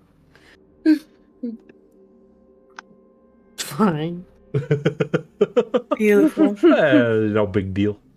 Okay, this is probably gonna look really weird in Discord. I gotta probably do All right. this. Here we go. Okay. There you go. Oh, I already know what the top line is. Alright. Yeah. Alright. And you are free to have him kind of make that realization. Thank you. Yeah. Me like, oh, I passed my IRL insight check. Okay. It says, 2 masked. We give enemies honor you bolster. Bless you. Bless you. So I'm assuming that the first line is to the masked lord. We give you our enemies something to honor you. Something bolster something. It's a prayer of some sort. Not the way that the humans pray to their god, but an offering. Rush, can you do you know what this the missing words might be? I figured out a couple. And as you ask this, Resh seems to have already kind of materialized from the shadows on the other side of Arca. Spooky. Having, maybe expecting him to still be back by the little carrion crawler he had attacked, he is instead here next to you. And It's written in Hydraulic, by the way. he nods to that as he kind of peers down at the inscriptions as well, having heard what you said before, and he says, well, I am not sure of the exact wording, but from what I understand, this might have been some sort of altar slab, more or less, where followers of Veyron who used this temple used to probably melt down the weapons of their enemies to offer to Veyron. Oh. Oh, so we give you our enemies' treasures or our enemies' armor. Yeah, that's a whole thing. He likes it when you take armor from surface dwellers or magic items or weapons and you melt it down in a special purple fairy fire. He And- nods to you to kind of acknowledge what you said. I mean, I've never done it. I've always been tempted to, but I mean, and I want him to do something. Oh Okay. Why do you say, "Oh no"? Oh no. no. The tone of your voice, it tells me there's trouble. So the spider's on its back, all curled up, right? It is, yes. He's gonna go behind it, Mm-hmm. and he's just gonna grab two of its giant legs in his hands, All right. and yeah, just you start grab it. hauling it backwards, Oh god. dragging it across the floor to get it off of this thing. Give me a Strength check? strength check. Yeah. Let's go. Watch him fall on his ass. Suddenly just gets run over by a spider. Just pulls it over on top of yourself. So you take a hold of two of its legs, and you start pulling. And at first, it's a little difficult as you try to get your footing on the ground, but you do begin to slowly drag its body back and off of the stone circular slab in the center of the room.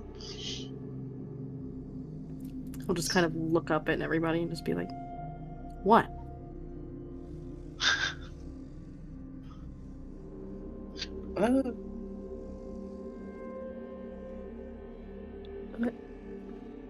Resh gives you an Resh kind of seems to quirk an eyebrow at you, but just kind of leaves you be to move it.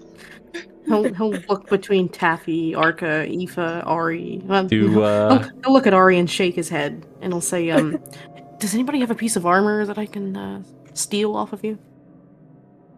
Kind of pats himself. Well, I mean, I just got this leather armor. I guess, but it was kind of expensive. Did you pay for it? Yeah. I don't do armor. Oh, excuse. I didn't do armor. I also didn't have any armor, so I think Ari, this might be up to you. No, it won't work for him. He's an elf. Oh, right. Veyron likes elves. Wait. Well, I mean... Oh, I'm sorry, go ahead. Is it just armor, or is there something else we can give to him? Weapons, trinkets, treasures, magic items. How valuable does the weapon have to be? To you, enough to monetarily, probably nothing. So Taffy kind of sighs, and he pulls out his old short bow. Oh. He's like, well, I don't know what you need it for, but this was my very first short bow. I saved up a spent a lot of time, cleaning the Padlock Guild floors and doing odd jobs, and saved up a lot to buy it. I learned how to. Tappy. Yeah. It needs to be made out of metal. Oh, okay. So sentimental. Got it. All right. Metal. He puts it back, and then he kind of puts a hand on his rapier, but he doesn't say anything about it. He just kind of looks down at it, and then proceeds to think a minute. It's like, I have, and so he pulls out one of his daggers. It's not the one that Narcellus gave to him. It's just another dagger that he has. This one isn't quite as important to me. It was sort of standard kit. But I've got this. Sort of my initiation to becoming a padlock traveling salesman.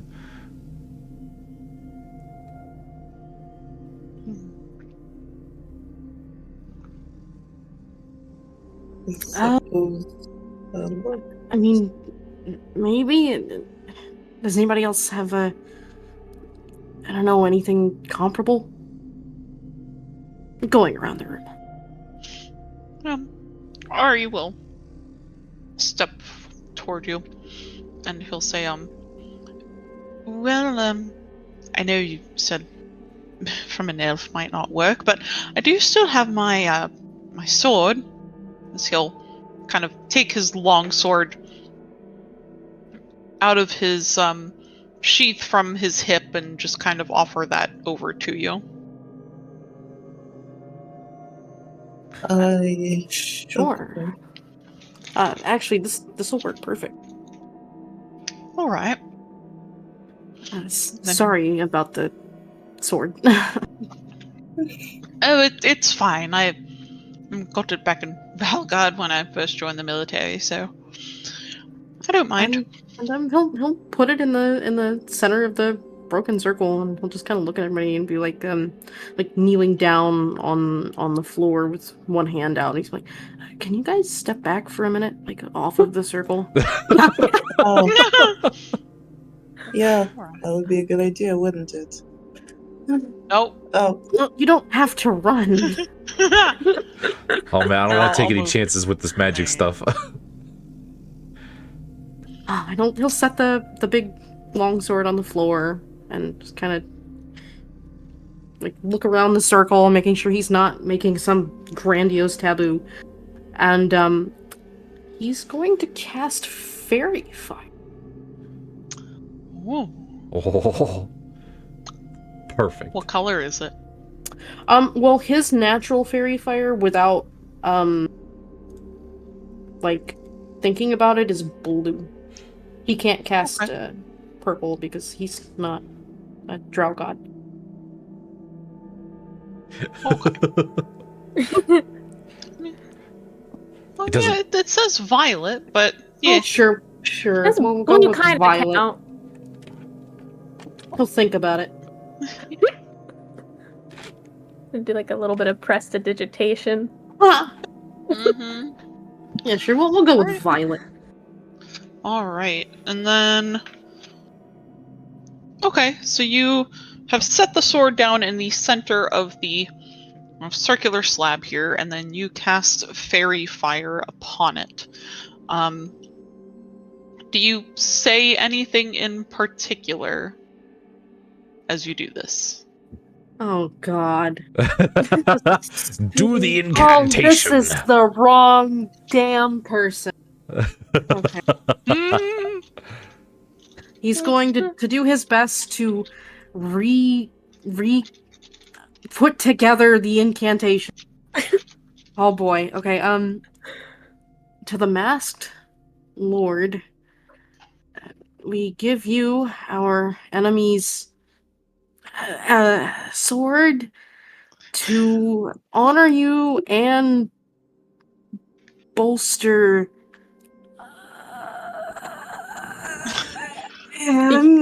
you. And as you say these words, the sword sitting in the middle of the circle, crackling with the violet fairy fire. What? Nothing. Okay. crackling with the purple fairy fire coming off of it.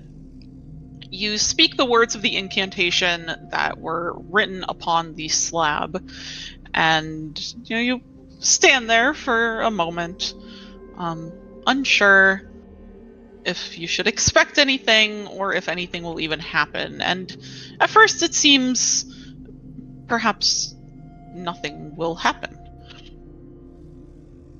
Oh, give me 1 second. Sorry.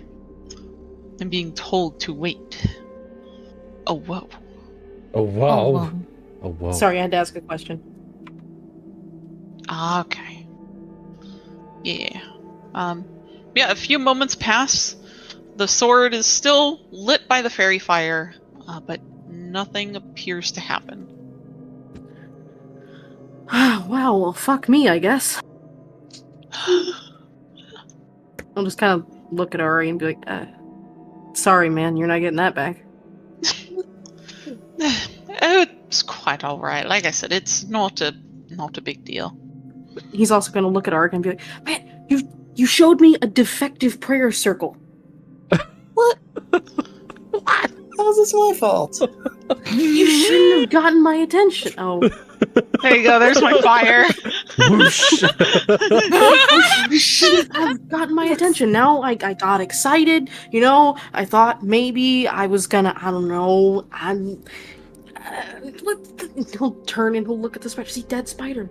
Stupid dead spider. What else am I supposed to say? What, like I hate Lolth? Come on, man. Oh. And then suddenly... Well, maybe there was just like a word or two that was missing. Maybe we can. Okay, fine. Aoife, what would you say to God? Please give us Wow, cool stuff. That's Effie. He just looks a up. really loaded question. I don't really know how to answer that. I was just going to suggest maybe, and Eva will, sort of point out to the desk over on the opposite side of the room for her. If it do my cool little bubble thing, and she'll say maybe there's something in the papers over there. I already looked through the papers. Okay, well, Fine. Veyron, if you are listening, and while he's talking, he's like dramatically putting his arms out and throwing his head back like a little shit. And he's like, okay, Veyron, if you are listening, I hate your mother so much. I cannot even begin to describe how much I hate your mother. In fact, how can I best describe it? If a spider were in front of me that was in fact connected to Lolth, I would kick it. Does this Damn. please you? And as you finish your Oh words, my god. you see the fairy fire sword sitting in the center of the circle, still just crackling. The fire suddenly seems to leap up into the air, rising almost twice its height. The sword within suddenly vanishes, as if consumed by this fire. And the fire rises and rises and rises as it reaches the very top of this room, the ceiling of which is probably nearly 15 feet above your heads. And you see, standing within the purple flames of the spell, is the shadowy figure that suddenly appears. It appears to be a male figure. Drow, as you see more of him starts to come into focus through the purple and the black shadows, casting deep over his features. He's slim with this very graceful physique, appearing as tall as the room will allow him. Oh. Towering above you all at 15 feet in height. His body, though surrounded currently by the purple fairy fire, is also surrounded by this sort of glowing black aura or mist that surrounds him within this fire. You see he's dressed in black leather armor and wears a purple mask covering his entire face, and a black cloak to cover most of his body. His hair is white, that cascades down from his head across his shoulders with red highlights in it. And you see, though cast in a mostly purplish glow, the tips of it seem to be a very faint blue color. And he stands there for a moment, looking down upon you, Narcellus. And with this sort of whooshing sound, the fire vanishes, as does the figure. And you're kind of left, Narcellus. You hear this alone, this sort of very faint sound of someone chuckling in amusement. And that is where we're going to take our break for tonight. Oh. I don't like it. Oh. I don't like it, actually. Terrifying. It's great. I would like Yeah. to leave the temple. I would like to leave. We're just gonna dip now. Successful sacrifice. He showed up and laughed at me. He really did. Sure, like Taffy's getting like cool, like dreams that probably mean someone, and he got introduced to the pharaoh. I got laughed at. At least your god didn't eat you. Listen. This is the finer question: is he laughing at you or laughing with you? Oh, he's laughing at me. Never mind. Listen, you never know. Exactly. It's fine. And besides, eating me would probably be more in character. Let's be honest. Yeah. Yeah. Okay, break time. Perfect. All Break right, time. yep, Yeah. it is break All right. time. Get up, get some snacks and drinks, Schnackers. and we will be back shortly. Excellent. BRB. Yeah. Bye-bye. Oh baby. Oh baby. Man, so now it works like Pokemon, right? If I just say I summoned a Pharaoh. Man, our party is way too involved with the gods, man. Now there's two of them. This is getting out of hand. For him to be like, okay, that's the first genuine laugh I've had in like 10,000 years. Would you like your whip to be able to detonate Lost Faithful? Dude, yes, absolutely.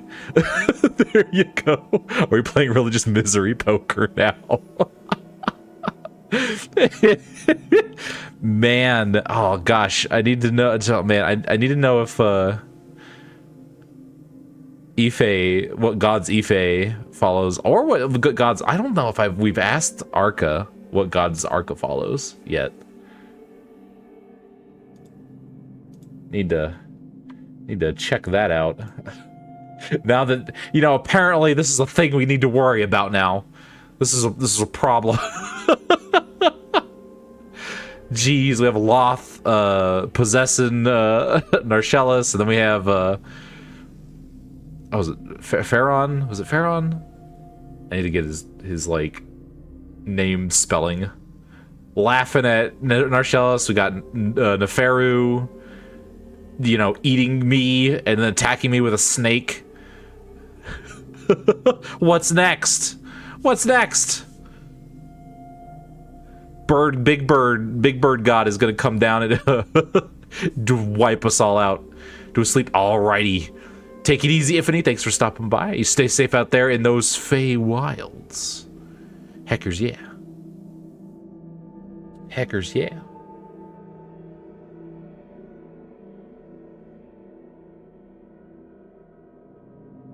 Oh, alright. So I'm gonna go and grab some hydration because I ran out.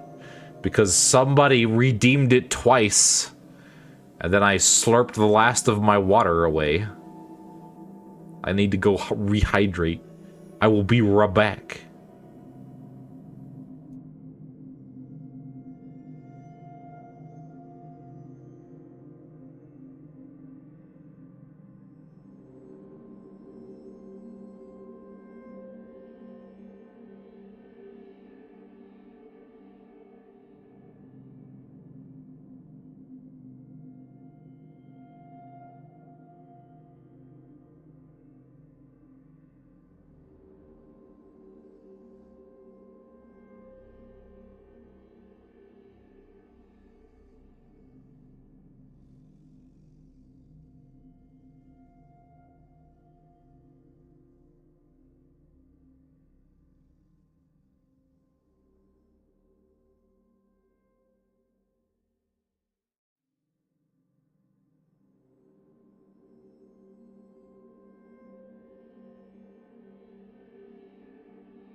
Okay, I'm back. I am back and hydrated.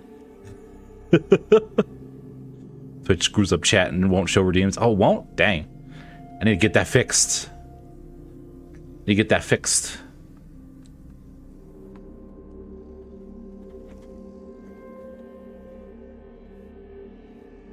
I don't know if I can get that fixed, but you know.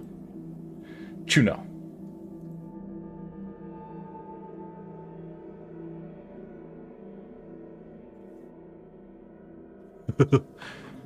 Yeah, Twitch on mobile's like, I thought about like trying to go to, I think, what is it, Kick? I don't know. I'm a little sussy. I don't know if I like Kick.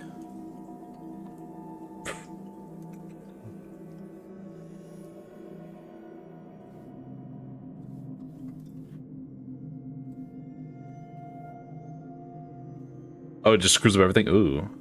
Do you know if Kick has a mobile app?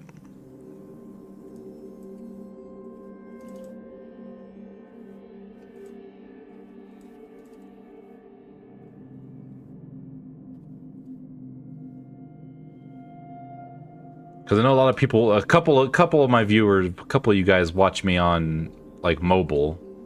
So I wouldn't want to try streaming somewhere that doesn't have, like, a mobile app. Just doesn't go, oh, okay. I didn't. If you guys don't like Kick, then I won't go over there. There's like 2 other streaming services too, but I've never heard of them before. You don't know? Okay.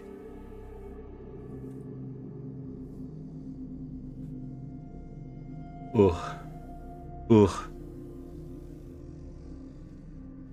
See, my problem is that I have so many things plugged into the Feywilds that, like, moving somewhere is just, like, even going to YouTube is like a catastrophic process.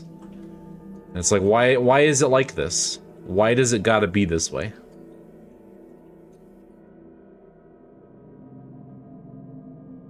Why does it gotta be this way?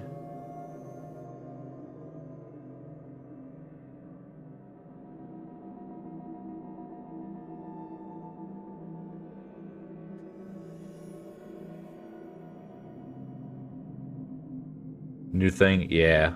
Like, and that's the other thing. Trying to move platforms is just difficult. Because I would basically be starting all over again. Like, oof. Like, oof.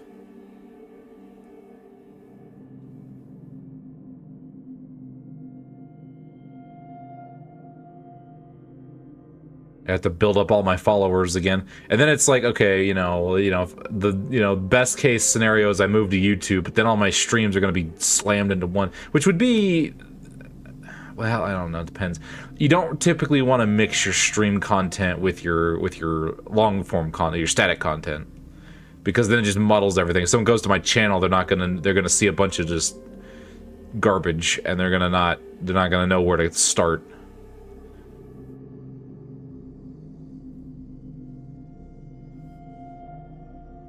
Because, like, right now when you go there, you see, like, it's consistent, everything, there's series that go on, so it's easy to follow. Lives and videos are separated now. Oh, okay, so they separated out okay. That might help. That might help. The only issue then is that, I don't know, maybe if I hit 1,000 subs on YouTube, then maybe I'll switch, because then I can get custom avatars, or not avatars, custom emotes. We get the emotes back, because that's what's we're gonna like lose emotes. We're gonna lose like a bunch of VIP stuff, like commands and problems with like Kit Siri is gonna have issues. The text-to-speech crew is going to have issues. The dunks are going to have issues. And there's going to be a lot of fixing. Maybe I'll just stream that. It's a stream where I just fix things. Just chatting where I fix everything. Okay, YouTube is pretty difficult. Yeah, we're almost halfway there. I'm 4 away from 400. And remember, commenting and sharing the video and liking the videos on my YouTube absolutely dramatically helps. It helps push the videos through the algorithm. The slow calcification of platform use. Yeah, pretty much. Pretty much. Like, I was ready to go to Kick, and then I realized I had no open API, and just everything would break. And I was like, well, that's silly. Reply said, listen, even a simple, silly reply, even on a short, is dramatically helpful. Super helpful. Likes and which, by the way, I love all the comments. I'm sorry I can't respond to all of them as much as I would want to. I would love to. But unfortunately, I don't have all the enough time to do that. Save for each short, which I really appreciate. What I'm going to do is, so, you know, after this first giveaway, right? Because this one's just a proof of concept, more or less, testing the loyalty system. And then I'm going to bolt it into more things in the future. And one of those things I can do is YouTube comments. So we can do like slots or like weighted slots for YouTube comments. Because I'm pretty sure there's a tool out there that I can use to like scan like my videos and be like, all right, give me all the comments between blankety and blankety, you know. So I can bolt it into that. I can, you know, that would be, you know, cool incentive. A cool incentive. Cool incentive to comment and like and subscribe. I think everyone's here already subscribed, so you know. There's not a lot of subscription conversion that I can drive from my Twitch to YouTube. Really, it's from my YouTube to my Twitch at this point. My YouTube's starting to get a little bit more bigger than my Twitch is. Not that I'm gonna like swap over to static content. I'm using my brain, oh baby, yeah. I have a brain time, but yeah, Taki's not here. The TTS crew is busy dancing. They're off tonight. Which, by the way, you know, I guess now's a good time. Now's as good a time as any. Giveaway. The giveaway stuff is in my Discord. I don't know if anyone new is here, but if you want a custom character reference sheet of whatever OC you want, because rest night, yeah. Also, because I don't want it to distract from D&D. It'd be a little rude to have Taki show up and talk over somebody. I don't want that to happen. This putting full focus on dance, exactly. They gotta dance for our amusement. Even I'm dancing somehow while also running, while also talking. Don't worry about it. There's a lot of me. But yeah, the giveaway is going on right now, where you could get your own OC reference sheet.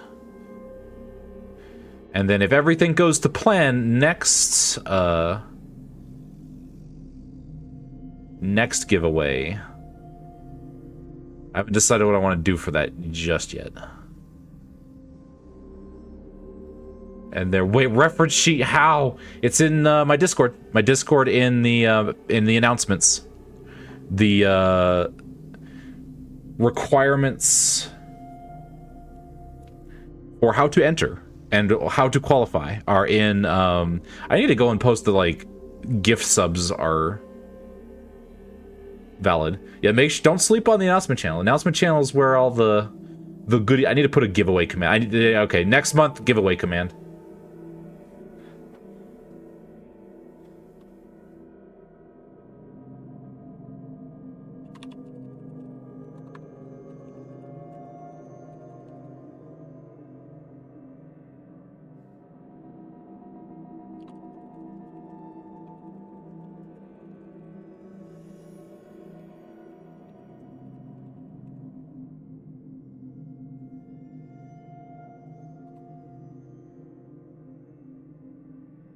Okay, I think they're ready. I think everyone's ready.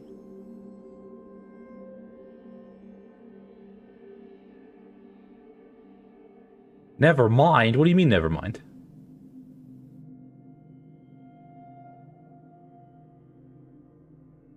Can't do subs? Okay. No worries, no worries. Discord boosting, I don't know if I put it in there, but Discord boosting does count. If that's also what you're concerned about. Also, Prime subs count. You know, gift subs count. You need money. Oh man, I feel you there. I feel you there. Oh, gotcha. Gotcha, no worries. Yeah, I think next month I'm going to put in something that you can do that doesn't require money to be slotted in there, but I needed to test it first. Okay, everyone is ready to go. So we're going to swap on over and say, see how this ends here. How this ends, sorry. How this continues, now that God's laughing at us. We back. Hey, welcome back. Hey. Hi. Hey. Thanks. All right. So, as you know, we all left off. A giant shadowy figure of a drow had appeared in this purple fire before you all, only to then pretty much vanish with the fire as well. I'm just gonna say, like, the blood has left Narshellis' face and has left him looking. What's the word I'm looking for?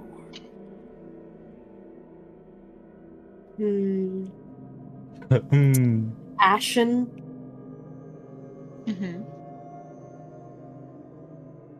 And he just sort of looks at Ari, looks at Resh, looks at Ethan, looks at Arca, slowly cranes his neck backward to look at Taffy. He's like, "You guys heard that, right? You saw and heard. You saw Resh? Yeah? Resh is kind of just standing there silently, his eyes kind of wider than they normally are, and while his skin is very, dark for a drow, you can't really tell if the blood has left him or not, but he is certainly shocked by what you all have just witnessed. Even Ari has this mixture of surprise and confusion on his face as he's just staring at the spot where his flaming sword had once been sitting, trying to even find the words to say something. Taffy stares where the god once was. We did in fact see it, hear that, right? I think you guys saw it. I don't know if you heard it. Okay. Yeah, you did see him, but only Narshellis kind of heard him like chuckle before he left. Okay.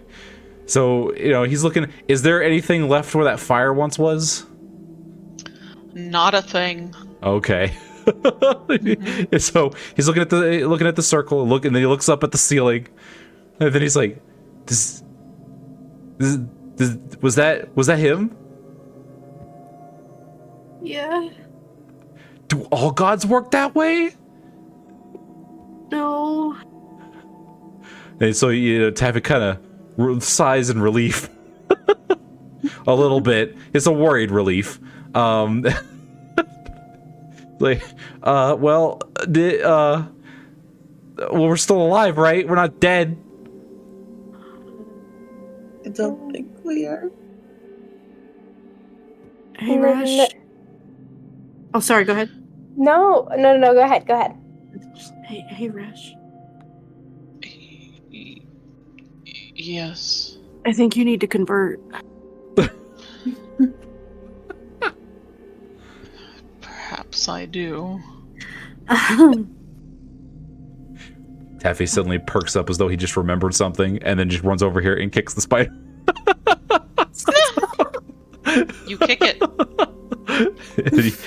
he kicks it and it kind of bounces off and rebounds off of it. Just looks at Taffy and he's like, "It's not gonna work for you, Taffy. He doesn't like non-elves." Well, I know. I'm just like, but you said you would, and so I just wanted to make sure that that end of the bargain was dealt with. Oh, yeah. He really doesn't like spiders. Hey, Narshellis. Yeah. Next time you polymorph, can you make sure I'm not turned into a spider?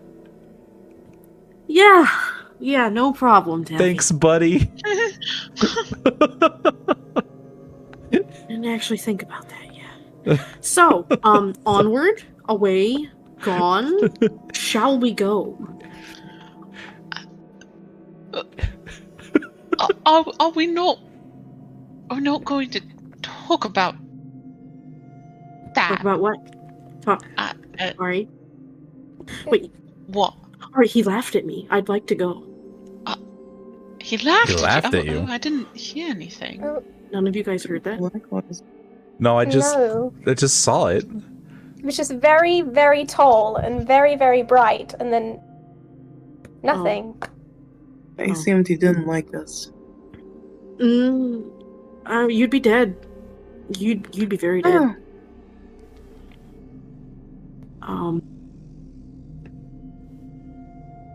Yeah, What? You know what? You know what? Never happened. Let's go. Yeah. I don't know if I can forget that. Just walks around the Guys? spider. He's outie. Taffy, please. Taffy, please. Just keeping it. I don't. What is this? A book? Are these bookshelves? What are these? What are these right here? They're bookshelves. The bookshelves. Okay, so he's just pressed up against these bookshelves, just scooting along, like looking at the circle while he just scoots to like away from it, sidestepping down the hallway here.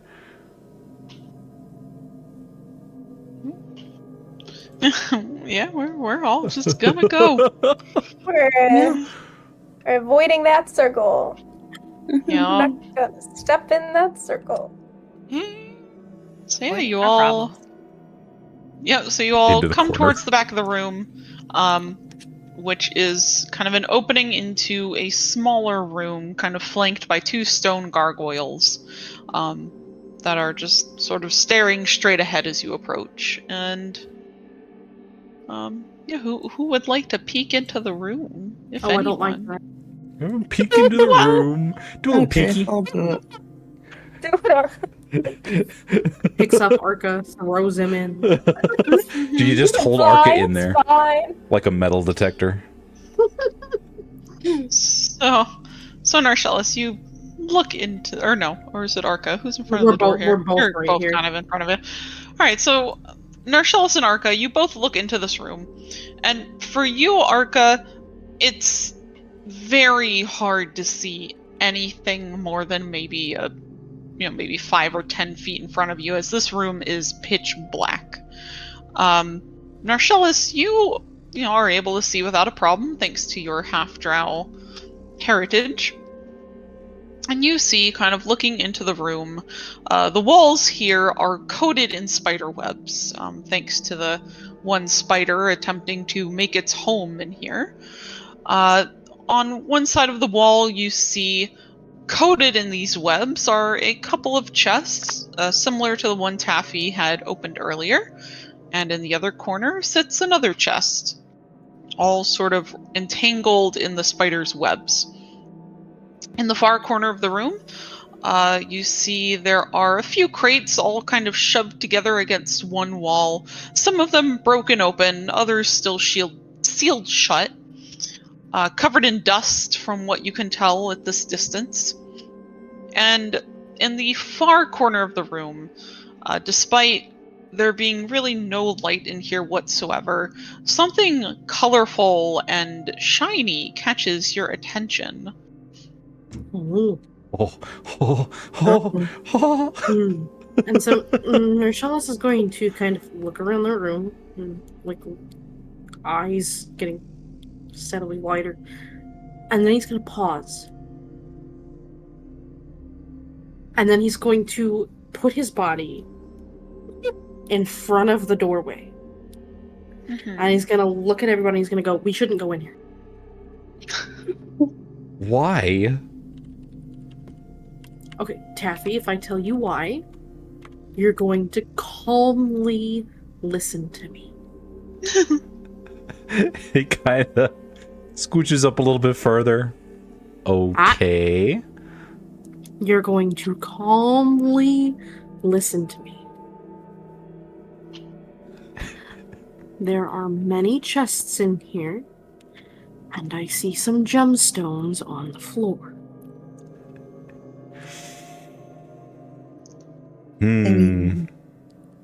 Now, regardless, I don't particularly think it's a good idea for us to go and steal from a temple of a god who we just met. Hmm. You know, you make a good point. It kind of looks at the ground. Can is it like a storage room? Do you think they keep parts back? Like, we don't have to take the treasure, but It's mainly there's a couple crates in the corner, but otherwise it's a very empty room. oh, like, are we okay? Well, is there anywhere else to go? Can I at least look at it? Okay, you can look in the room, but Taffy, please. Please. I won't touch it. I promise. Yeah. And so he goes in. I don't know. Is this part of the door? He kind of pokes his head in, and he sees the gems. Hold on, it's 60 feet, right? Better be within. Yeah, okay. And he just looks at him. He looks at them longingly. Do it. That's character. Do it. He was asked very nicely not to. If I was playing literally anybody else, I would do it. Poor Michelle Taffy. leans forward on his toes, and he's like, I really don't want him coming back. I don't know about you. Yeah, it just, man, that sucks. Like, it's literal dungeon treasure. You don't just see, like, He makes like a gripping paw, like towards the gems. He doesn't move into the room. He just like makes a grabby paw at it, and then he stops. It's right there. Wasn't there a? Oh, go ahead. No, you go. Oh, I was just Eva was gonna pipe up and say, I have to agree with Narchellis. I don't think incurring be the best idea. Besides, I mean, I'm sure we'll come across more treasure in the future. Maybe. Narchellis turns Somewhere and else. glares at her through his mask and considering very seriously just saying, Taffy, go get it. But just he bites down on his lower lip and he's just like, wasn't there another side to this dungeon? Taffy looks so defeated right now. Oh.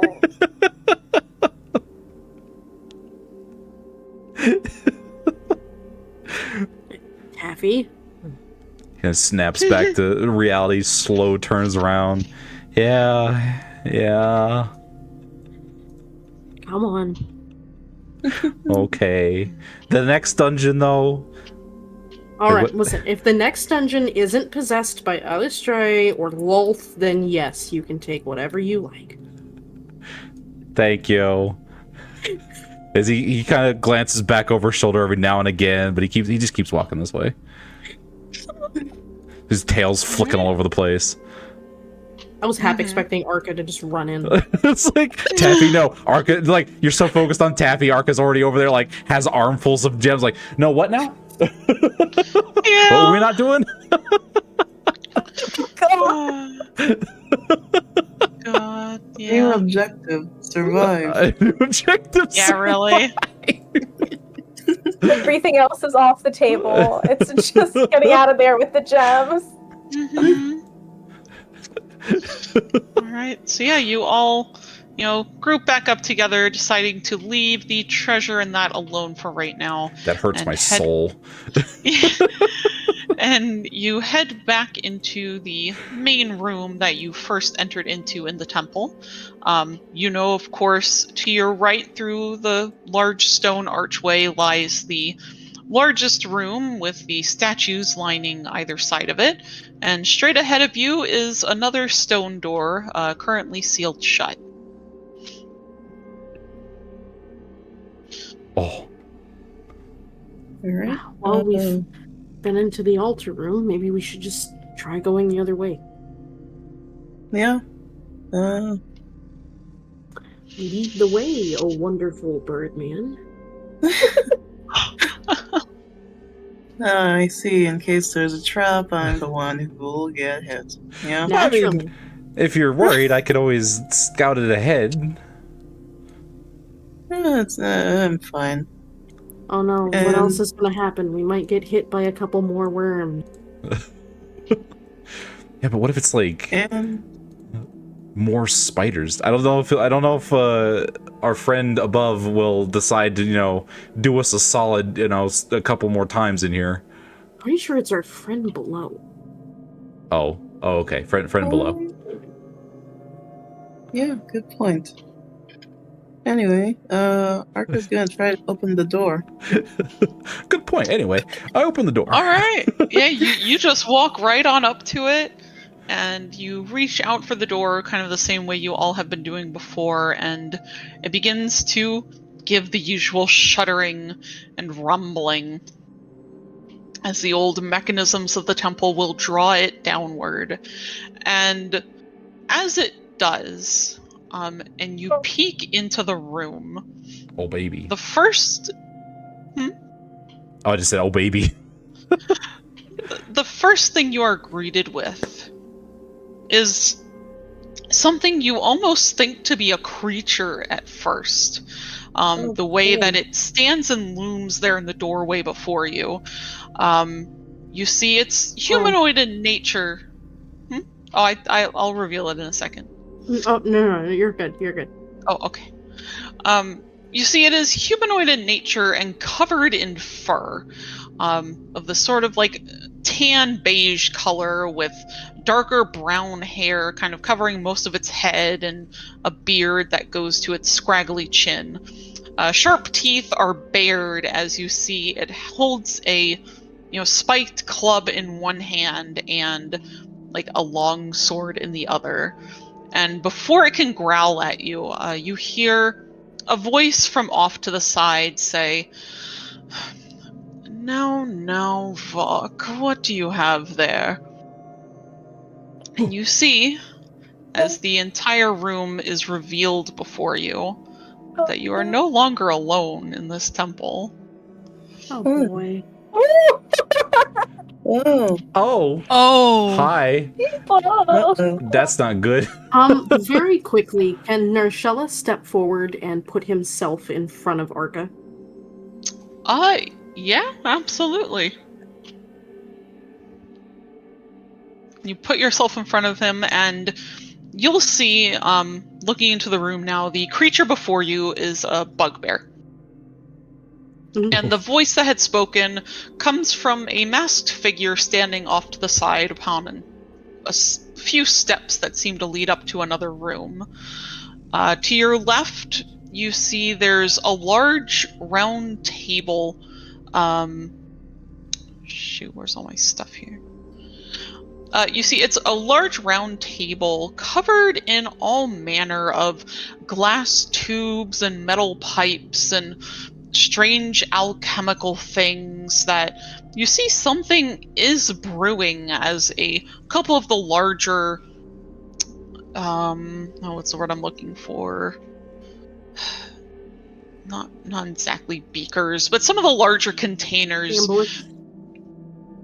I'm sorry? Nothing. No, what was the word you said? It sounded right. 1 second, making sure. Hold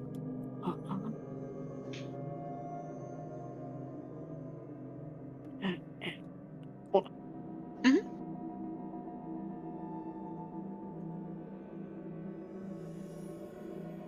Now it's like, I gotta know. I gotta know. Alembic, yes, thank you.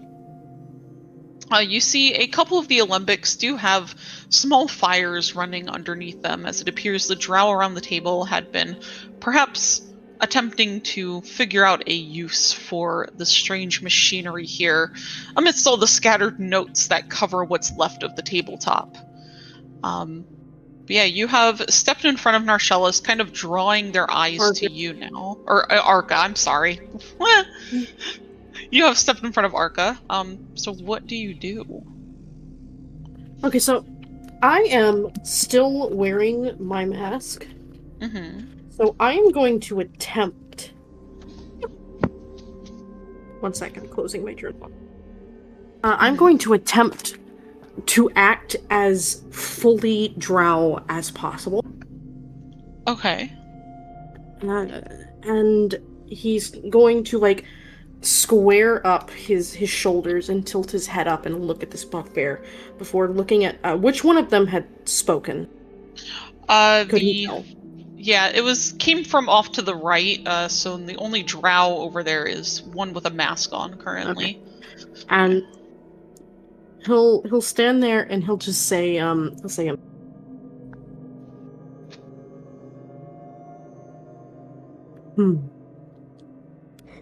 to think about this. Mm-hmm. Save us, Narcellus. I gotta think about it.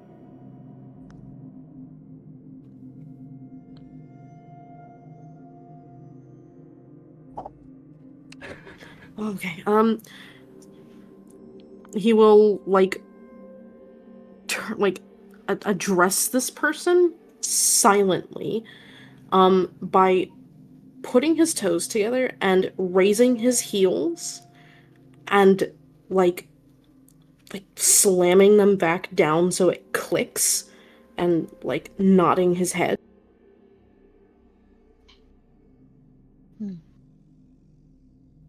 Is that all you do for right now? Or I don't know if you want me to respond before you continue. Yeah, I would appreciate a response first before I dig the hole. Before I dig You know the what? hole. That's fair. Oh. Oh no. Oh my I I'm just so have scared. It's fine. It's fine. Is it fine? Is it fine?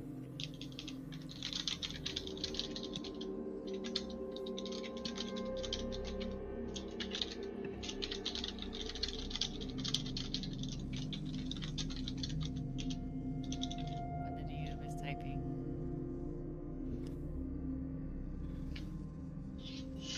And as you perform this sort of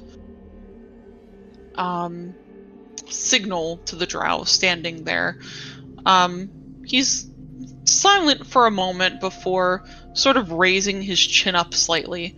And though the mask covers his entire face, you hear his voice rather clearly as he says, very well, state your business. Nicholas will continue blocking Arca with his frame and will turn back over his shoulders to look at Resh and kind of attempt to signal him forward with his hand.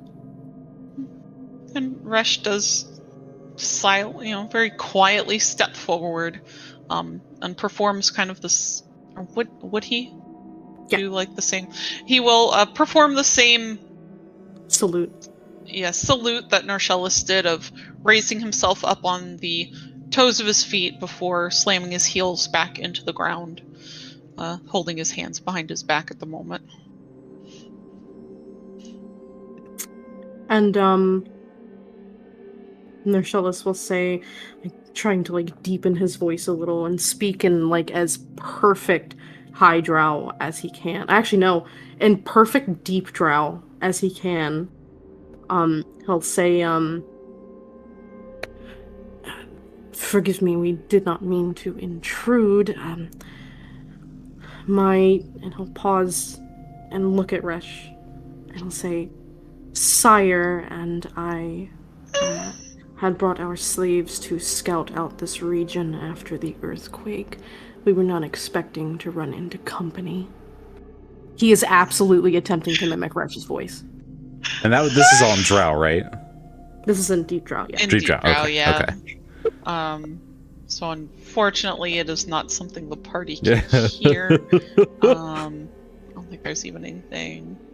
Me looking through Yavari's spell list, can she cast anything? I don't think so. Dang it. It's fine. I just wanted to look. It's fine. And as you speak this, Narcellus, the male drow kind of tilts his head slightly curiously before very slowly taking a few steps down the stairs he was on and kind of stepping closer to speak rather than feeling like he has to shout across the room to speak with you. coming up to stand beside this bugbear who, kind of dips their head and takes a couple of steps back out of respect for this drow.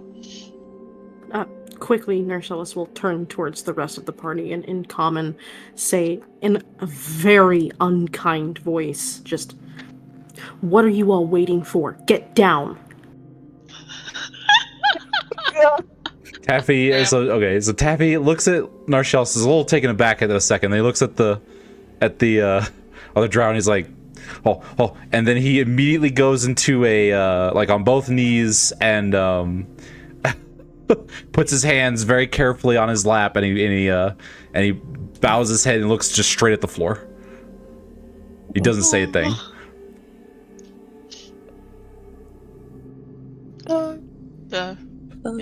Ari will do much the same next to Narcellus, looking a little confused, but kind of recognizing the situation as, yes, we have to try not to get killed. And so he will kneel down as well, just kind of looking down at the floor, but sneaking up glances towards Narcellus. Likewise for Arca. Mm-hmm. He will first shove Arca backward. Rip Arca, I'm very sorry. He's very sorry. R.I.P. It's okay. It's fine. Yeah. Ava will do the same.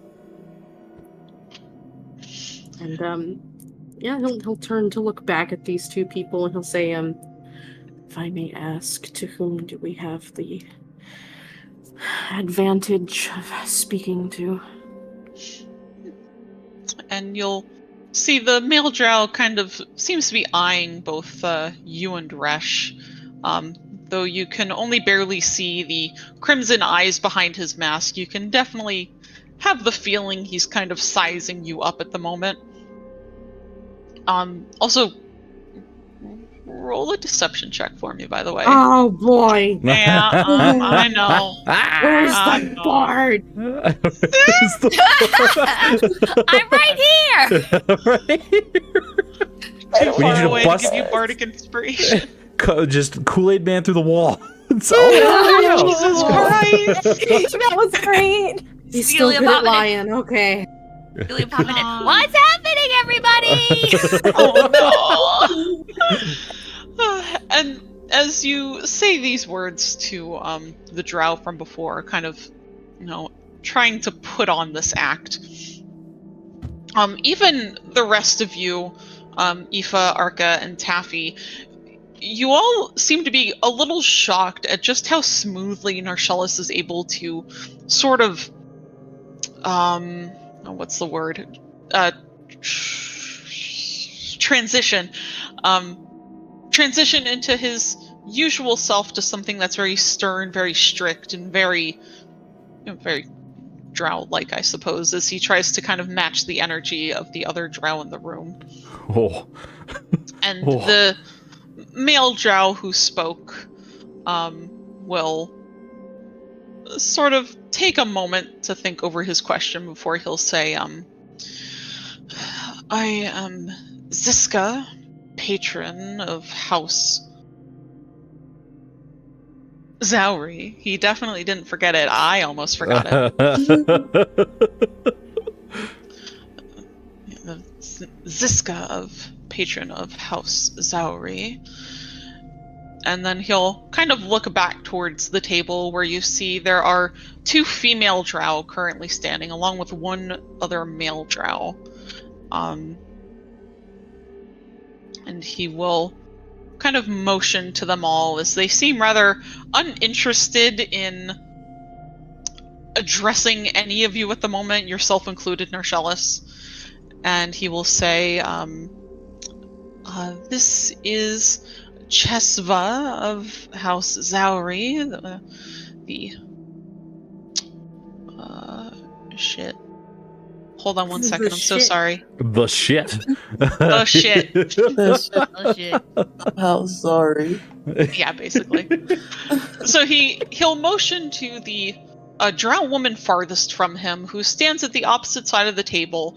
She's wearing this very regal clothing made of deep purples and reds with accents of gold. And she has, this coat hanging over her shoulders and draping down her back that's made of, this gorgeous, silky, black material that you're not sure if it's fur or just some kind of fabric. She also wears a mask made of gold that kind of covers the top half of her face that looks very much like a spider in a sense of like its thorax and the legs kind of sticking up and spreading out from there above her head. She holds a staff in one hand that's glowing with this purple energy at the tip.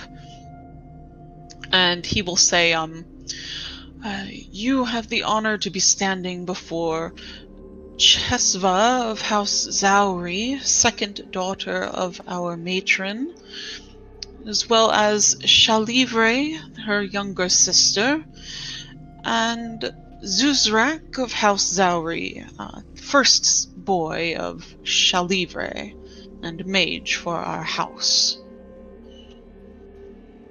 And who might you two be?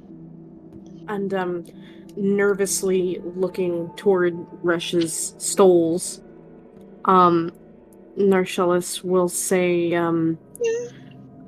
my name is Ishrin Avriani, and this is my sire, Rashir Avriani. We are former hunters of House Nokuvir from Philisera, and we've come to the Nightlands to head to Mithranve to search for a new house to join. That seems to get a chuckle out of Ziska. He says, House Philisera, I've heard they have certainly fallen from grace recently. Yes, it's quite pathetic, isn't it? That it is. And real quick, can Narshellis try to suss them out with a comment? Suss them out. Sure, what would you like him to say? He's going to kind of look around at the temple as though he's almost admiring it before looking back at the patron of Ziska, and he will say, interesting to meet a patron of a powerful house here, although I wish it could have been in a less disgusting place. The Dark Mother would scoff if she knew that we were skulking around in a place like this. And you see, Ziska, doesn't really seem to change his posture very much. Though you do hear a couple of chuckles shared from the two female drow over on the table. As Ziska will merely say, honestly, it is a shame I must dirty myself with coming in such a temple. And go ahead and roll a perception check for me. I hate that nobody else can speak this language. I know. I feel bad I don't even have like a tongue spell I can give y'all to like listen in. I do. I just have to touch somebody. Hey, I mean, you touched Arca when you shoved I know, him back. and I didn't think about it. It's fine. It's fine. All right. So 10 on your perception. So as he speaks, you kind of watch, him, his body language, as well as the couple others around the table. You can tell that the two female drow seem to find your comment rather amusing as they share your assumed sentiment of not enjoying this place or, also finding it rather disgusting that they're here. The other male drow at the table, introduced as Vuzrak, doesn't really seem to say anything, just kind of like rolls his eyes. Whereas Ziska doesn't seem to really have much of a change of... Sorry, we're plotting in the Discord. We're plotting. Whereas the Ziska doesn't seem to have much of a change of posture or appearance that you can really pick up on. He's just standing with proper posture, rather professional, as most noble drow usually try to act. And he will continue with them. Our matron has sent us here on a rather important mission. Though you may want to run along, there's not really much left here for anyone else. Oh, Anna, that's a good idea. Mm-hmm. Okay. And he will kind of look between Resh and back at the party. Turn suddenly and say, Runarian, come here. And Ari will, get up quietly and just come walking up behind you. Marcellus will very carefully put a hand on the back of his arm to pull him forward and cast tongue. Oh boy! Yes! Okay. You have cast tongues on Runarian. And he will say, as it happens, since we have caught an esteemed member of House Zauri and your both lessers and betters with you, it would be better, it would behoove us to tell you what we have found in the other rooms. Runarian, and he'll turn and he'll say, tell Lord Ziska about the poisons you found in the back room. Just staring intently at Runarian. Runarian now seems a little shocked at first that as the two of you are speaking in deep Drowic, that he's actually able to fully comprehend what you were saying, as he was kind of partially able to understand some of the things you were saying between the two of you, but certainly has no problems now thanks to your spell. And at your request for him to describe the poisons you had found, he kind of looks at you and sees the way you are staring very intently at him, and very quickly gets the idea of, yes, okay. And he just will bow his head and say, yes, sir. And speaking now in the... Actually, would he... Okay, and then he will just kind of respond in common, but thanks to your spell, the other drow can understand him. He'll say, yes, Lord Ziska, we uncovered a number of peculiar poison vials in the other room. Hold on, I have to remember what poisons exist.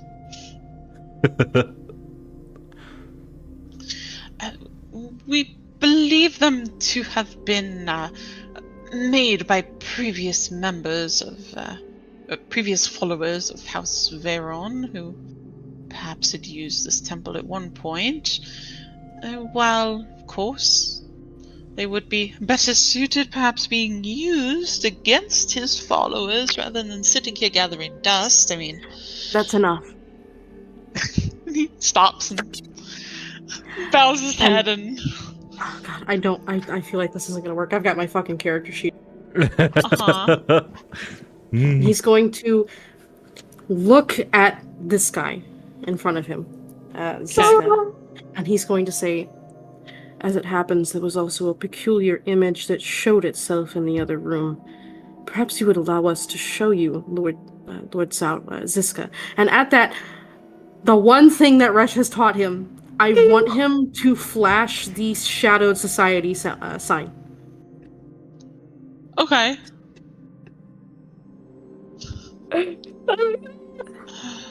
Do I need to roll, like, persuasion, etc.? Roll a... Because I'm, like, obscured by the door. little bit.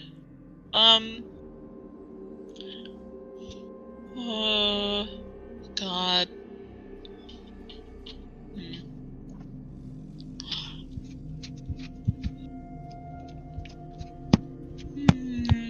What are you doing? Sorry.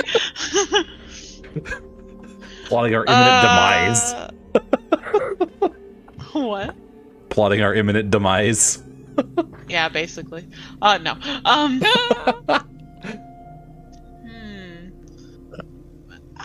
Yeah, roll persuasion for me, because not Oh, 100% God. sure. 14.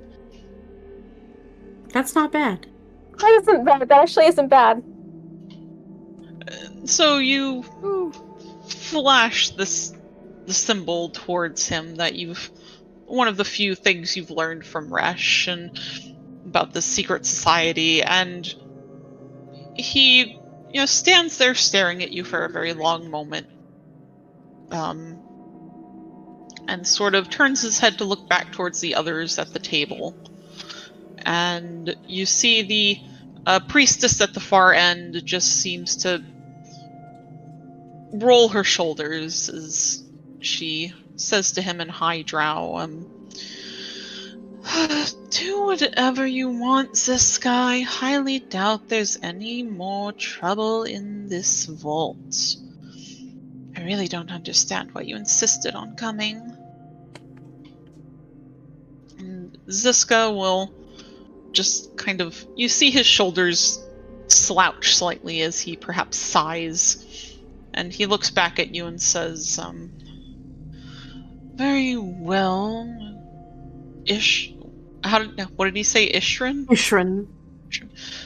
Very well, Ishrin. I will see what this strange figure is that you described. Right, Not to and go ahead. Oh, nothing. Never mind. Go ahead. And he'll sort of. I want him to turn and kind of look at Resh, and then look at Ari, and then look at the rest of you guys, and he'll raise a hand and kind of motion everybody to go back over to this side of this room. Yeah, the far side of it. Yeah. Actually, no. He's gonna take everybody into the altar. Oh. Okay, the big main room. Yep. The big man room. Okay.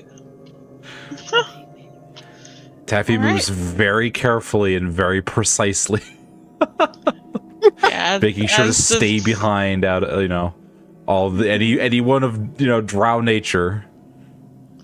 Yeah, as does Ari, following everyone else into the room.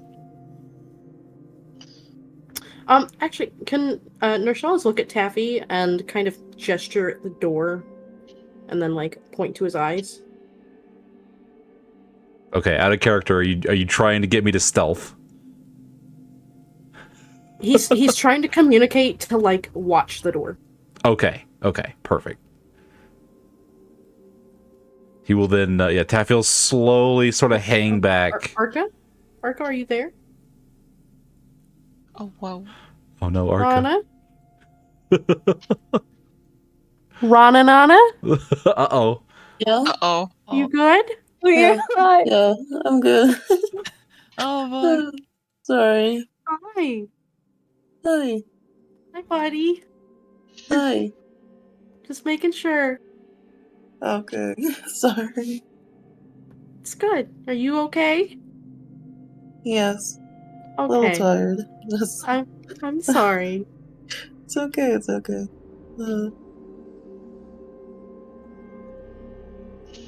But, yeah, you lead everyone into the large altar room, and you see Ziska follows you alone, appearing to have left his bugbear slave back with the rest of his house. Okay, oh. Let me stand right here. Okay. Oh god. Oh boy. Alright. Oh god. Oh fuck. So Nershalas is going to kind of stand shoulder to shoulder with Resh, even though he has no rank. He's going to look at Ziska and he's going to say, alright. Now that we're away from the females, let's really talk. Where's the Oh my god. Where's the door, by the way? Which squares constitute the door? One underneath you. Okay. He's gonna kind of just Yeah. stand here in the shadow of the door. Kind of, he's on his knees, but he's kind of glance inside because he has no idea what they're saying. But he's just kind of keeping a side glance right here. And he's positioned himself so that he can basically lean back and kind of smack into the back of the side of the door with his speedbow. To make sort of a sound as an alert system if he sees anyone Good walk through plan. Ooh. Wow. Happy the big brain. the door. He's doing his best. Yeah. And to you, Narshalis, Ziska is quiet at first as he kind of looks between you and Resh, and he'll just say, well, you can consider yourselves lucky that none of them recognized that symbol, as he looks particularly at Resh and the what's it called? The Around stole. his shoulders, and the stole around his shoulders. Norshalis will kind of lift up his mask a little and just sort of look at Resh. Like, what the fuck, man? Just, what? No, why don't you just go around with a big, brand on your armor that says, hey, I'm from a noble house? He rolls his eyes at you as he lifts up a hand to remove it from his shoulders. I was not expecting us to run into others out here. Yeah, I forgot you really need to broadcast it to all the spectators and beholders in the Underdark that you're part of a noble house, too. His eyes narrow. But, he'll, keep his mask up for a time, showing that he is a half-drow at this point, and he'll look at Ziska and he'll say, in the other room, we were privy to Veyron showing himself to us during a ritual. And that, makes Ziska kind of pause and tilt his head slightly. And, realizing you've kind of lifted your mask to reveal yourself, he will reach up and remove his. And you see the drow before you, he has silvery white hair that he has pulled back into a ponytail in a very similar fashion to Resh's own. Mm-hmm. His face is, long and very angular, and he has sharp red eyes and, sharp teeth that you can see between his lips as he speaks. And he'll say, Weapon Master's gonna face off. Listening. And he seems very unbelieving at your words as he'll just say, Veyron showed himself to you in this old place. Correct. Is it unheard of?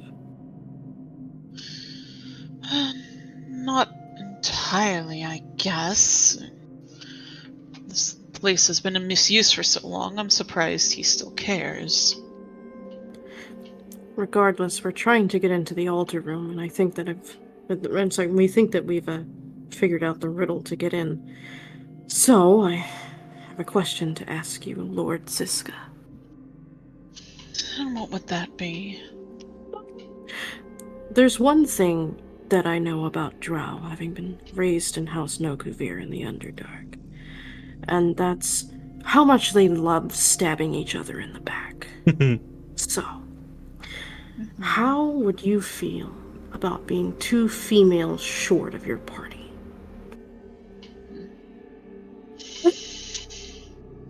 And he kind of takes in a breath. I need you to please make another persuasion check for me. Oh boy! Oh boy! Somebody give him something! Begging the dice gods. I will give it my anima shard. You want? Can I use someone else's anima shard? Just throw the anime. I'm literally giving it up. Unfortunately, no. I'm sorry. Oh, It's fine. Oh, see, okay, we got it. You got it. I've got like 18 You're- charisma. Let's go. You're on a roll. Here we go. Roll. Oh boy. You know, you see him taking a breath and kind of lets it out slowly as he just says, fortunately, you would have to make it 2 females and 1 male, as Vuzrak is very loyal to his mother. Well, if you don't have a problem with losing 2 females and a male, then why don't you help? I'm sure at some point you've wanted to drive a knife into one of their backs. You see his lip curls back as he, flashes his teeth at you in this sort of grin as he replaces the mask upon his face, and he'll just say, more times than I would dare admit. I can't believe I got that. And he'll break drow and turn to everybody and speak in common, and he'll say, "All right, everybody, we're gonna go kill some drow." Taffy glances back. He's like, I was afraid of that. All right. And then he throws his hood up and he puts his mask up, and can I stealth? Just immediately disappear. Yeah, sure. Just give me a stealth check, just so. Oh boy.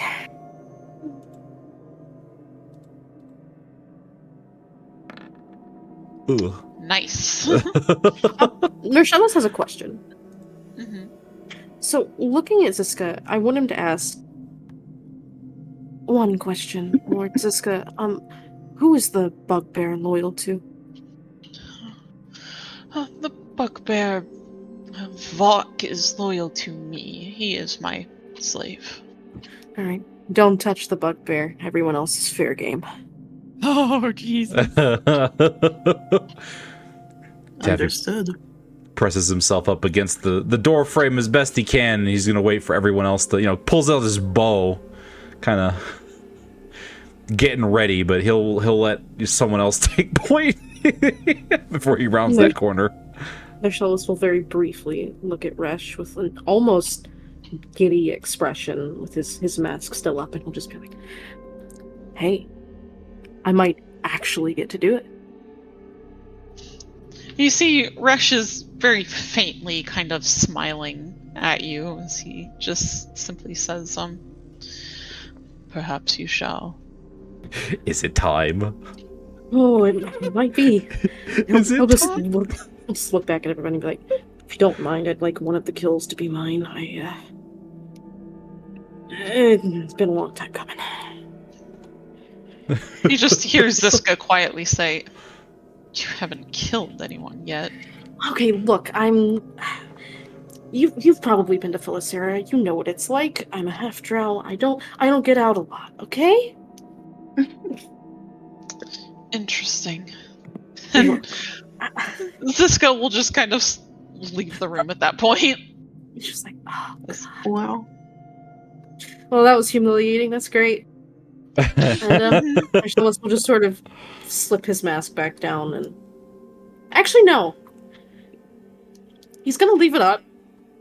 We're gonna go element of surprise on this one, and he's gonna lead everybody into the other room.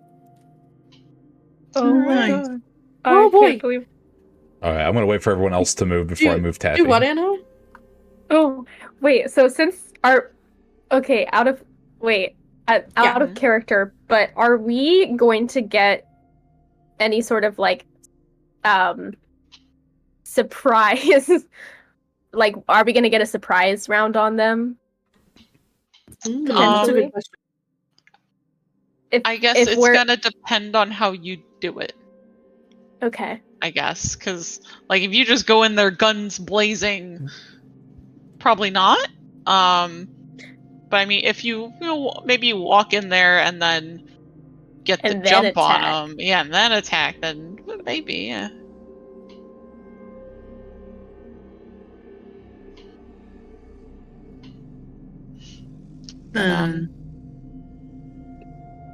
Yeah, you all walk back up to the door, which is still currently open. Oh, all right, Taffy's in position.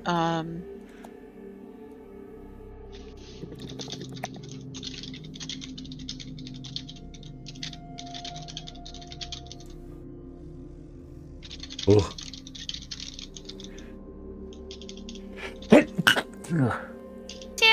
Bless Thank you. Oh. Oh my gosh.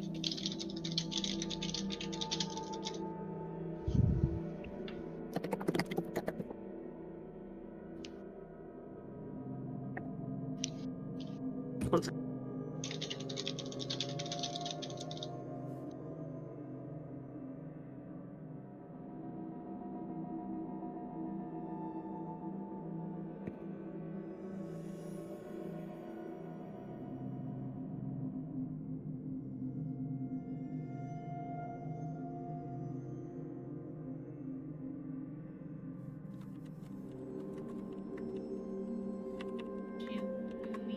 Alright, sent you a message.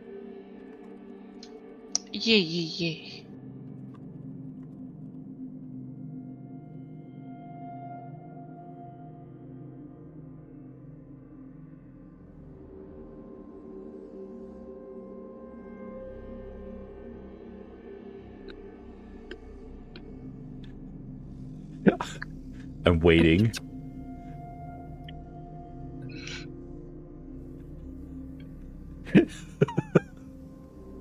Hmm.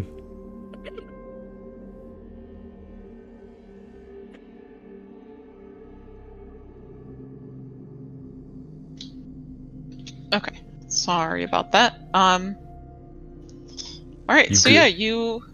yeah. So you all come and approach the open doorway once more. And as you come up to it, Narcellis, you'll overhear it as, you can understand the high drow that they are speaking in. You hear the priestess, Chesva say, this place is so boring. Can't we go back home yet? And the other female drow will respond to her as she says, Sister, you know that I insisted we come out here. I mean, who knows what we might find in here that could help with, you know. I know, I just want to be back home already. I hate being in a place like this. It's disgusting. She kicks at like a couple of rocks at the bottom of the table. Are you nearly done yet, Vuzrak? And at that point, before he can respond, Nershellus, you and Resh come walking into the room. Actually, Unless you do something else. I would like to do something else, in fact. What would you like to do? Here it is. Oh no! Oh no! Then the ruler comes out. I love Renard that you immediately knew. Oh, Oh, That only means I one thing. There's only one thing that this can lead to. Let me read the rules. Oh Boom! no! Boom, baby. I knew it! Let's see. I love that At we're here. 20 I love foot that we're here. radius. I love that we're here right So now. first of all, I'm gonna be God. casting it at a level 4. Yeah. Hell yeah. Hell yeah. Oh, Jesus. Second of all, so he'll be okay. So from over here, the bugbear and Zistrak should be okay because this is 20 feet. Mm-hmm. So I want to cast it. I can't get my clicky thing to work. Hold on. I like the idea of you just walk in with a tiny Here. ball of bat poop and you're just like, "Bleh," and then you just blow them up. Alright, let's see. Yep. Here's your fireball. This is my favorite thing that has ever happened in the entire history of this campaign. So like about right there? Yeah, but prior to this, I'd like him to do something because he's stupid and So he's Okay. going to cross the threshold of the room, Oh. pointing both of his fingers toward that spot on the floor. His mask is up, and he's just going to say, "So, guys, just out of curiosity, how do you feel about half drow?" And then I'd like him to cast it. Oh God. All right. Here, give me 1 second. It's like, well, a lot less favorably now that I've exploded by one. Yeah, for real. I do have Fireball on my attack list. 8d6 fire damage. Poof. Goodbye. Actually, it's going to be Wait, but 96. don't we need like a heart? Don't we need a heart? Listen, if it's burned, does it count? They Yeah, didn't it say doesn't- it didn't specify and non-charred. I'm not gonna kill all of them. You say that now. Medium rare is fine. Medium rare is fine. It's. I mean, yeah, we have to take the hurt out anyway, so it's gonna be dead. Listen, they're just cooking in the oven right now. We just got to pop them out when we're done. Kayron likes chaos. Oh, This wait, is it's gonna chaotic. be 9d6? It's gonna Yeah. be Yeah, 9d6. 9d6. Oh Yes. my gosh. Do you want me to I love- roll Fireball to see if it even hits? Nice. No, it's straight. It's a reflex save for half, I think, Oh. Yeah. Yeah. Oh, versus boy. your spell save DC. So they have to make a reflex save of greater than 15 or greater. I don't remember if we're doing meets it beats it or not. Fantastic. Yeah. Yeah, it is beats it. Sorry, I had to pull up some stat I blocks real literally quick. can't breathe. Suddenly, we have to do emergency limbo maneuvers. No one was prepared for. Probably should have warned Ziska that he was a sorcerer. I mean, listen, Surprise! he knows now. Oh, he'll know. He'll know now. Yeah, exactly. Yeah. There is no way to get Fine. around that anymore. He's like, oh, Whoops. I perhaps may have chosen the correct side. Okay. Alright, so they have to make a dexterity saving throw. Oh, a boy. Oh, a boy. And I feel like since you've surprised them, they're gonna do this with disadvantage. Oh boy, here we go. Okay, wait, which This I'm ready. is everything I have ever wanted.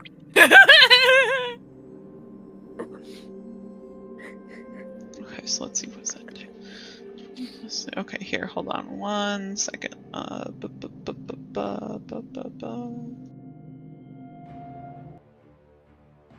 something else here. So dex save. All right.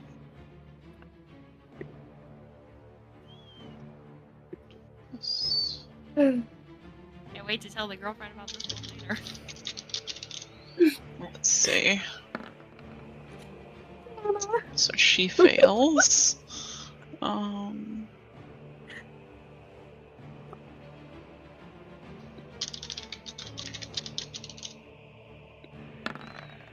She succeeds.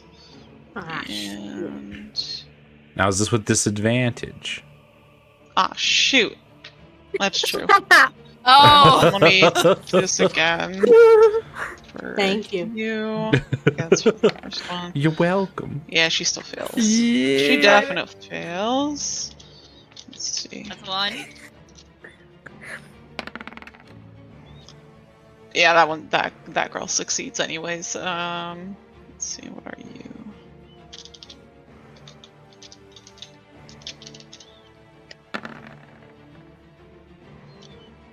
And he fails. Yeah. 2 out of 3 ain't bad. Yeah, that's All pretty right. So go ahead and roll 9d6 for me. How the hell do I do that? If you type in like the square brackets, do 2 of them, and then a space 9d6, and then another space and do 2 closing brackets. If that makes sense, hopefully. There you go. There you go. All right, 32 points of fire damage. All right. Oh. So, Jesus Christ. Superstar. Magic guy. Okay. Hold on, I need to get he's just fucking dead. He's just already dead. He's just already dead. Good news, this guy. Whatever son is yours is now probably first boy. Yeah. One of your children has been promoted. Your children have been promoted. Well, look, he was quick to give this one up. This one's probably not his. Probably not. So as you release your fireball into the room, as soon as you asked how they felt about Half-Drow, before they have a chance to respond or even realize what is going on, your spell goes off and erupts in this massive burst of fire and shattering glass and pages being burned to ash. Immediately, all three of them scream, and you hear the two women kind of backing away, coughing as smoke from this fire now begins to fill the room. The male drow, having been blasted back by this attack, is now laying on the floor unmoving, with multiple shards of glass kind of digging into him, and his body very badly charred. medium rare, hard. bathed in flame light, just like grinning down at this corpse. Jesus. Uh-huh. You killed someone, Narshella. He's very happy. He's very happy. Oh boy. Alright, I guess everyone let's roll initiative. Hold on, I gotta clear it out first. There we go. Alright, yeah, roll initiative for me, everyone. Let's go! Oh boy. Oh, He's boy. ready. Everybody's just ready. Yeah, Jesus Christ.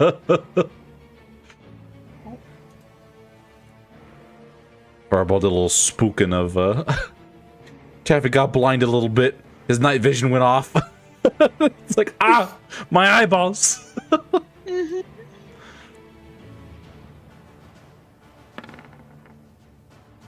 Jesus. Oh. Alright, let's see. Then I need this.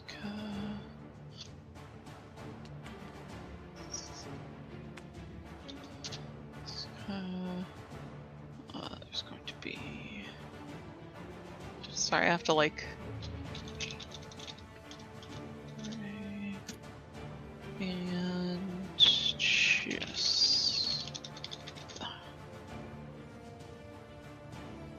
Oh, and Bugbear. There we go. Oh, real quick. Hey, Rana. Yes. Okay, just making sure. Checking for her pulse. Mm-hmm. Okay, so let's see. Sorry, this is gonna just take me a second. Oh, Vok really does not want to be here, apparently. Oh my gosh, actually, I can finally post this with some purpose. With some purpose.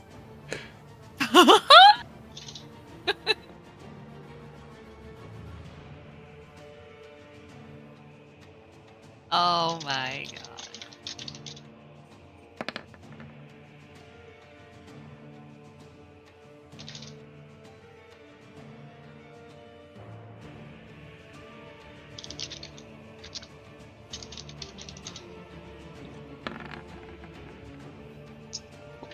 Alright.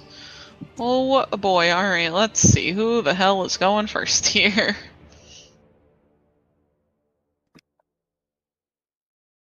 Apparently Rush. Laughs, remember when I drew this?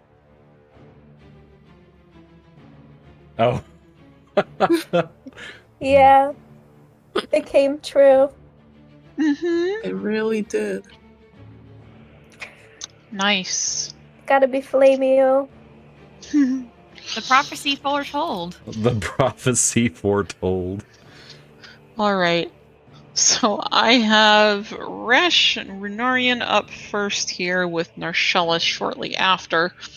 Alright, so the fireball has gone off, and seeing the dead body upon the floor, Resh will immediately set his sights upon the closest female drow that he can see. Yeah, I bet he does.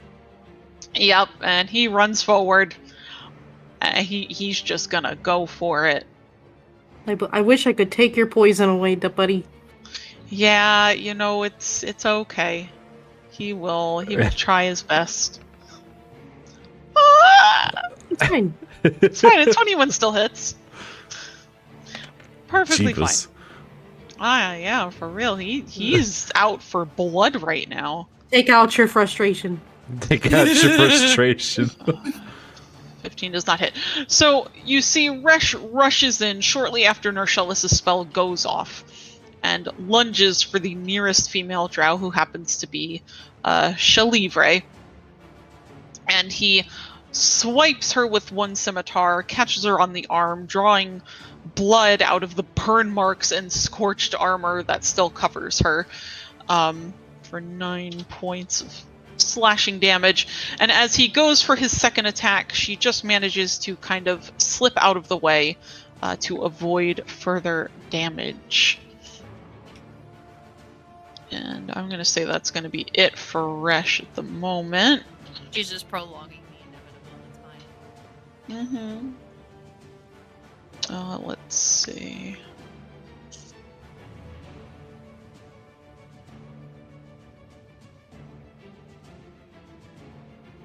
Oh, okay.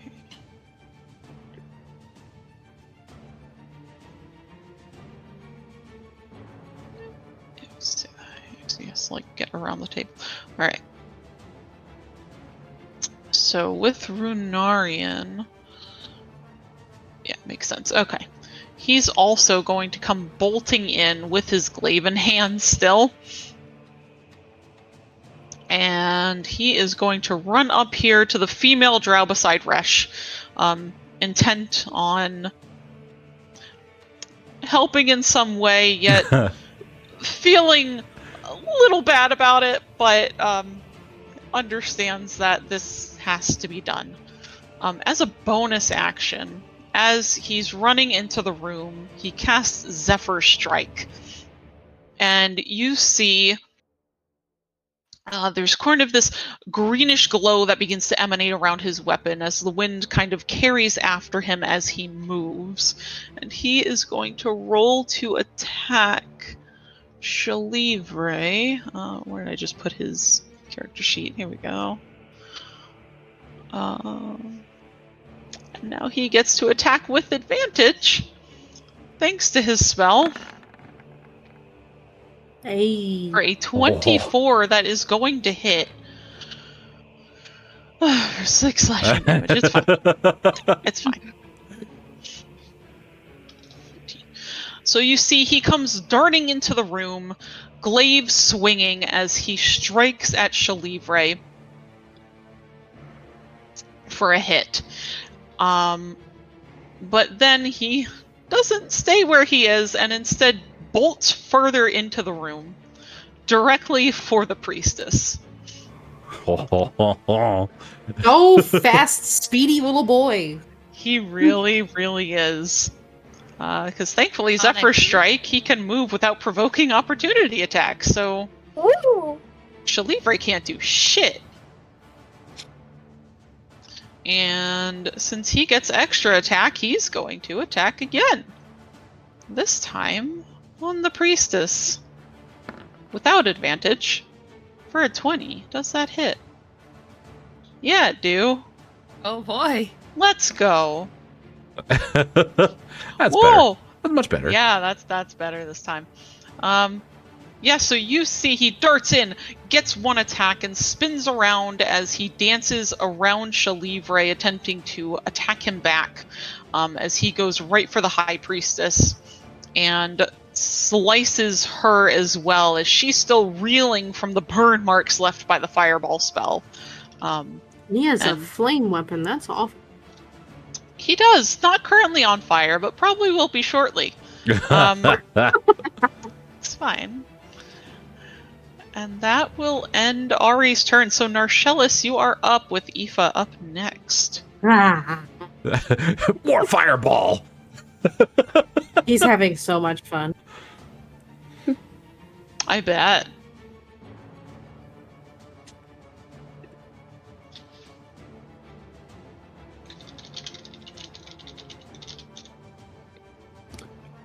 Okay, so actually, hold on.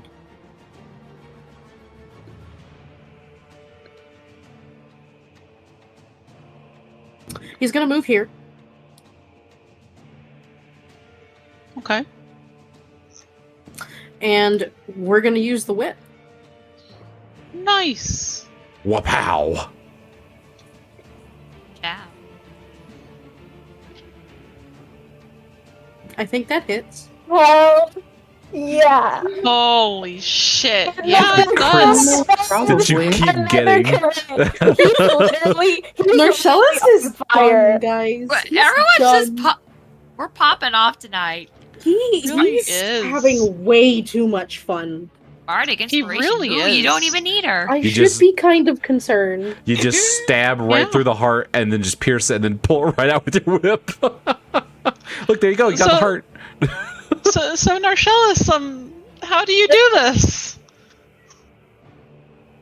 He ran Oh, off. hi. Whoosh. Bye, Narcellis. There he goes. Here, wait. I don't remember where you were standing. There you I go. got him. I got him. I'm so sorry, Resh. Resh just This was his slurs. kill, but it's fine. So, still absolutely elated and kind of thriving off of the adrenaline of killing the male drow. 'Cause he wasn't quite sure what it was going to feel like, but there's some kind of euphoria. Mhm. And so he rushes forward and raises his whip above his head and brings it down as gently as he raised it downward to make sure that it'll snap. And brings it down directly over this woman's face. Oof. Jesus. Yeah, and you slice her face right open, as she soon crumples onto the ground, dead. Lit. So yeah, is there anything else that you'd like to do? There sure is. Oh There boy. sure is.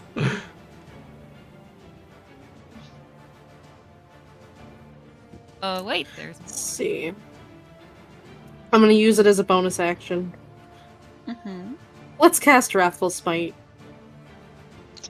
Okay. Because why not? Excellent. There you Because go. why not? You just slowly look at the priestess, just make a execute, cut it, slit your throat sign with your thumb Basically. as you cast the spell on your whip.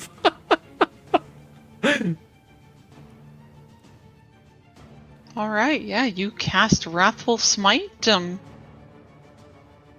there anything else then you'd like to do?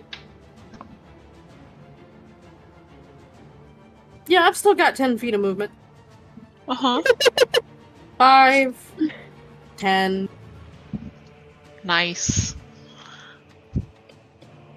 All right. Then we will move on to Aoife with the Ziska up next. So Aoife, what would you like to do? Narcellis has set off a fireball in this room as the two drow and Ari run in before you guys can really do anything. Yeah, obviously, like, if it really doesn't, I don't really see what happened, but I could definitely hear that there's commotion. So I'm gonna go ahead and move. Let's see how many feet. Okay, I think I'm first gonna move into the room to assess the situation. I think that's 20 feet there. And then noticing that we're just all sort of going after this woman, this priestess that's over here.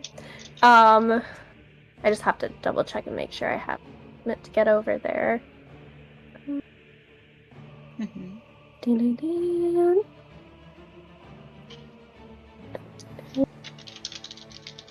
9, 10, 15,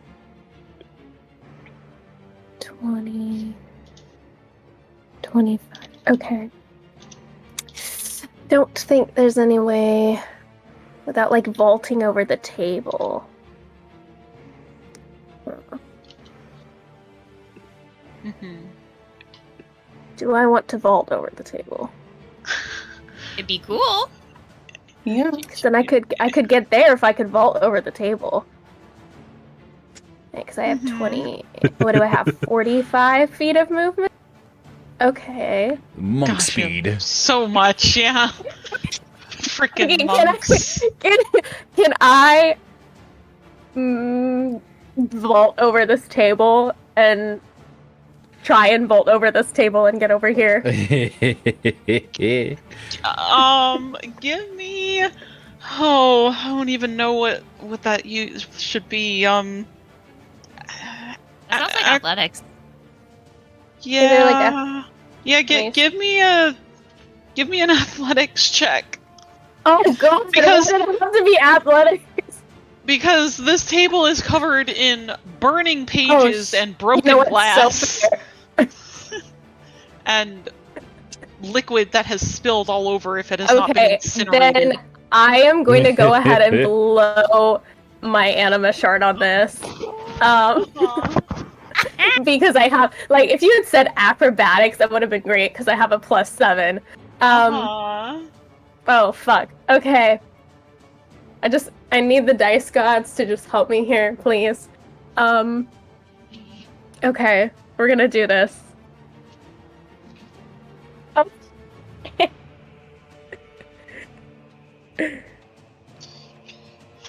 Robin. Ah. Okay, Oof.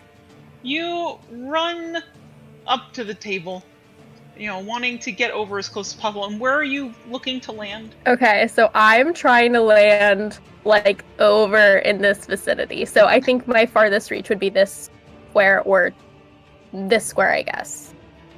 Okay. All right. So you run up to the table. You grab a hold of it to push yourself onto it so you can vault over it more or less. But as you grab onto the table, you feel glass begin to dig into your hand, Lovely. causing you to stumble and break concentration as you're trying to get over this thing. So you do stumble over it. Okay. But you are What going am to I take thinking? you're going to take 5 piercing damage Okay. and 4 poison damage. Oh, that's fantastic. You know what? It was worth it. Worth it. You're doing amazing, sweetie. Ooh. I can feel it. I can feel it. Mm-hmm. Yep. Okay.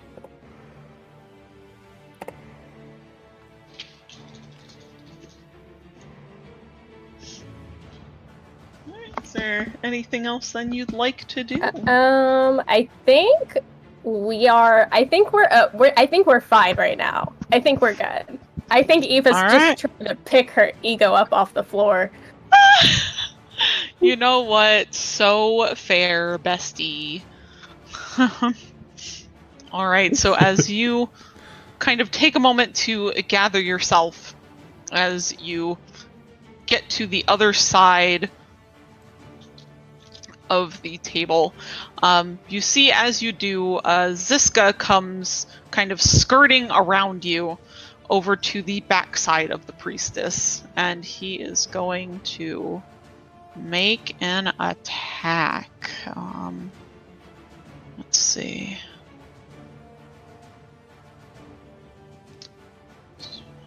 Okay. You see, as he gets close to her, he has pulled out a short sword from underneath his cloak and goes in for the attack. Hold on, is this the right one? Ooh. Oh! Man, he wants her fucking dead. You know what? He deserves it. He Yeah. This man deserves it. deserves it. Alright, and then, so what is that? Because now I have to like manually roll that. Ugh. How am I doing this again, Renard, for critical hits? You just roll the same dice again. Oh, So you twice. just double the dice if you wanted to. Right. Okay. So let's see. Fantastic. Look at him so go. That is right. Hold on. Where's so 5, 8. So that is 8 piercing damage and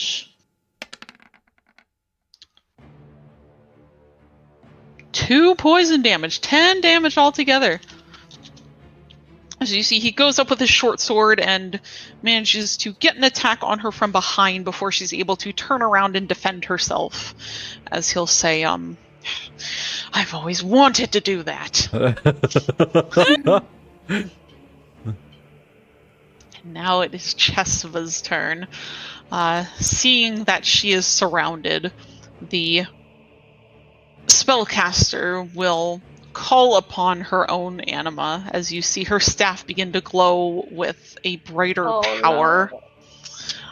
No. And she is going to look directly at Ari as she whispers the incantation of her spell. And oh, this is fantastic.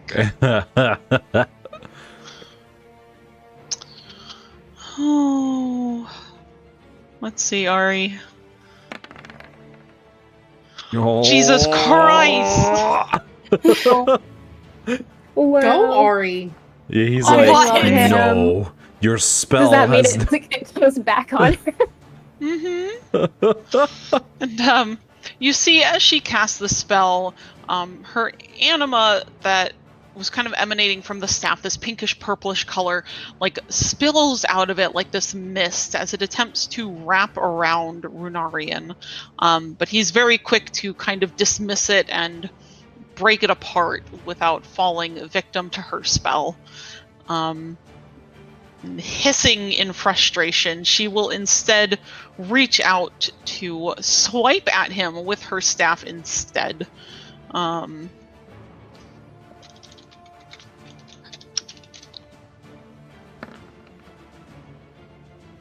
13, I don't think that hits.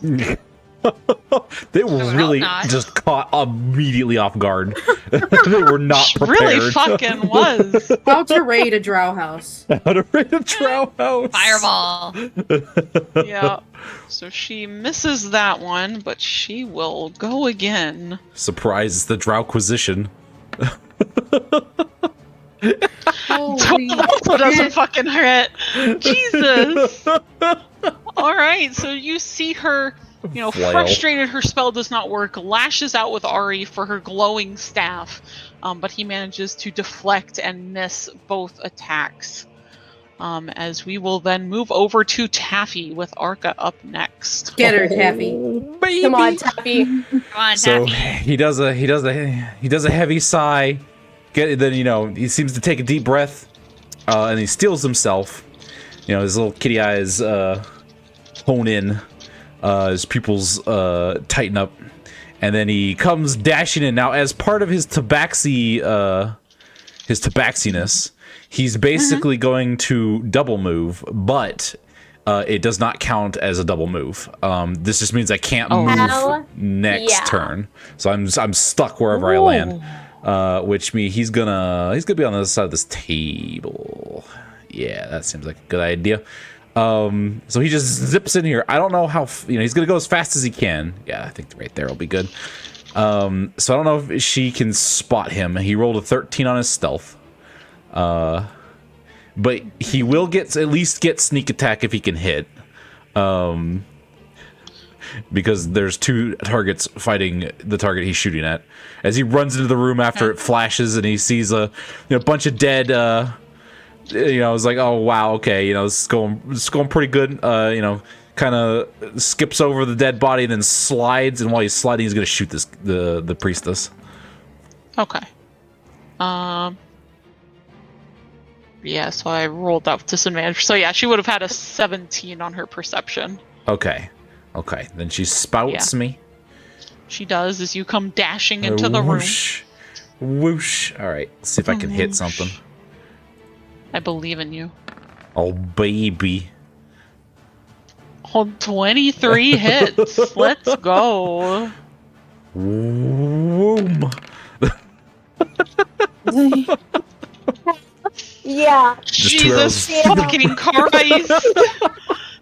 Sneak attack's my What did bread y'all and eat butter. today? What did y'all- Well, Taffy's hopped up on a shitload of coffee. Yeah, You know, that what's explains doing it. All right, yeah, you do 41 points of damage altogether. Listen, this is the only he lives and dies by sneak attack. If he's not sneak attacking, he's basically useless. You come dashing into the room using your tabaxi agility to push yourself further than normal, and you draw your bow, knock back an arrow, and shoot. As typical for your bow, it doubles the arrow, and both of them land very squarely into her side as she cries out in the sudden pain and grips at the new wound that's already bleeding quite badly. You've hit her in a very good spot. Good jorb. Good jorb. Good job. I don't know how effective this is gonna be, but I would like to use my bonus action to stealth. Okay. Do I need to roll disadvantage or just straight stealth check? I'd say since you're in active combat with her now, I would say it's at disadvantage. Okay. 18. 18. All right. Let's see.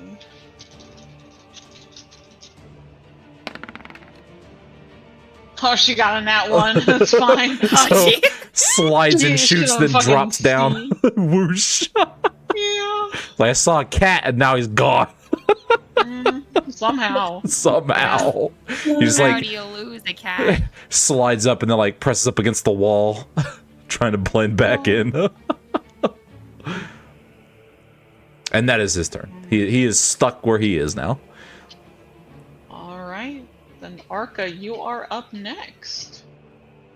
Finally being the Okay. last one to make his way into the room. He's just been vibing. Figured Narshels didn't need help. He just kind of strolls up. Hey guys, how's it going in here? Oh god, that one gif of the guy with pizza. Orga. That's Exactly. literally Orga. For real. So yeah, Strells it. He is gonna walk in and assess who is left. And this priestess is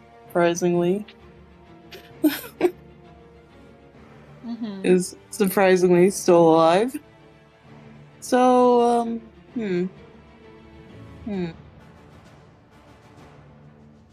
yeah, whatever. He's gonna go ahead and fly over to the table and land by her again and hit with axe. And I'm not gonna bother raging. All right. Well, I figure she does. Yeah, so it What, does... you don't want to launch her through the ceiling? I mean, I can. If you want to spin the wheel of prizes. You should. You should. Why not? All Just right. do it. Oh god. We've got a Alright. heart. Go for it. We've got Be that a heart. bitch. Okay. All right. Time for the Roll it. wheel of prizes. One. Which Oh no. Is it the flowers? No. Surprisingly, no. Hold on. I'm pulling it up. Oh, necrotic damage. Okay. All right. So Arca, you feel your anima again building up, swelling inside of you like the raging inferno that it is.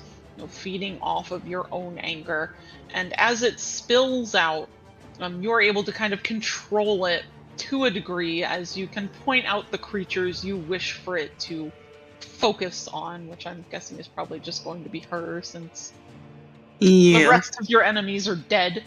Alright, so I'm gonna post that there. So she has to succeed a constitution save. Oh, Yes. wow. And I guess I'll roll that d12, but I guess I don't really need. Oh, you got it. Oh, wait, no, Well, that's not it. that was for her constitution save, so the DC is 8 plus. What's your proficiency bonus? I think it's 3. Let me check. Okay. Yeah, 3. And your constitution modifier? Constitution 3 as well. Okay, so the DC would have been 14, so she does beat it. Darn. So unfortunately, she will not take the necrotic damage as she dodges out of the way of the sudden, explosive anima coming at her. That's And then fair. you do get, if you want to go ahead and roll a d12 anyways, you'll get some temporary hit points. Sure, why not? Yeah. Yeah, you never know. Yeah, I never know when you, Nice. stub his toe or something. Stub his toe or something. For 7 so- points of damage. So in your Yeah. character sheet, where it says temporary hit points, you're just gonna type a 7.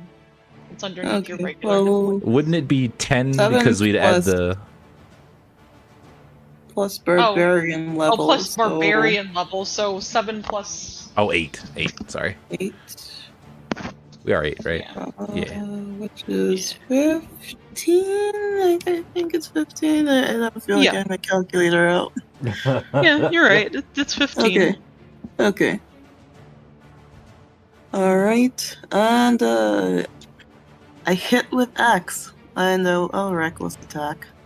Excellent. So to circumvent the poison a little bit. Quick question. Hmm. Did Orca get poisoned by the worm or not? He did. Okay. Yeah. But he So- does have advantage because it's considered flanking now with so many people around Oh her. no, I was just curious because I didn't know if it had Oh. been an hour since we drank the poison. Oh, right. Yeah, true. Yeah, no, unfortunately he and Rush just got poisoned by the little carrion crawlers. The little wormy boys, the little ankle biters. Mm-hmm. Yup. Anyway. Alright, so yeah, go ahead and roll your attack then. Yeah. 9! Oh, 9. That doesn't hit right. Yeah, so you come charging into the room. You fly over the table, raging, as she dodges out of the way of your anima, and again, as you come at her with your axe, dances aside to avoid your dangerous swing. The danger Darn. swing. Mm-hmm. The danger swing. Okay, he will pull that axe out and try again. Nice, going in. One more time. Oh, Oh, damn. Alright. Yeah, you swing one more time, but something about the axe maybe doesn't feel quite right in your hands today as you find yourself missing her once more.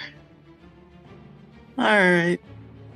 And, yeah, end of turn pretty much. Alright, so then we will move on to the bugbear Vok. Seeing this chaos kind of erupt in the room and looking down at the corpse of the male drow mage at his feet. Vok kind of hesitates there for a moment amidst the battle, and Ziska, kind of noticing his hesitation, will quickly shout, Vok, attack! And Vok will seem to kind of leap into action as he will... Murder Tappy. Yeah. He wasn't No. letting on the plan. He's like, I think okay. he only has 30 feet of movement. So Vok will come running over to Ziska's side, but just can't quite make it far enough to attack.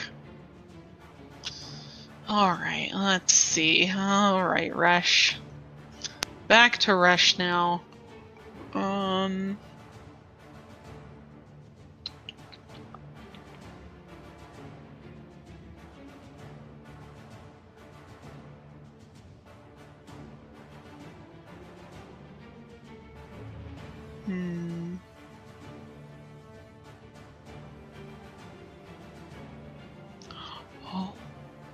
Oh. Gosh, sometimes I forget the stuff he has.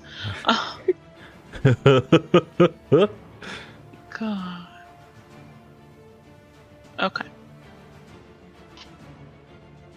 So, I think Resh, for the time being, will come join the fray over here upon the High Priestess. And he is... This is feeling very et tu, Brute. Yeah! A little bit. Actually...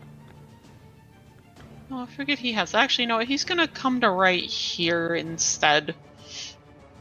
And he is going to put away one of his scimitars in favor of a crossbow instead. A little hand crossbow.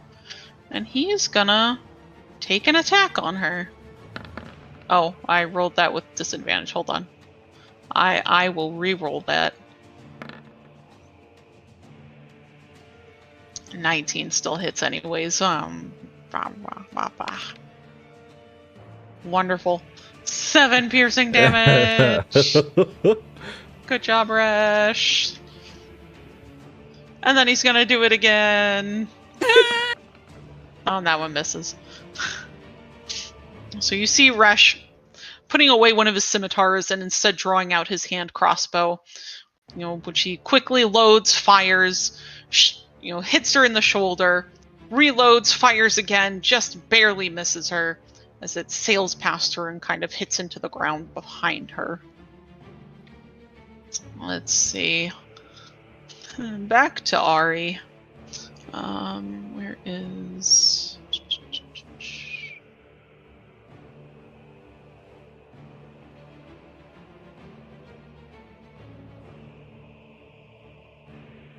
Okay.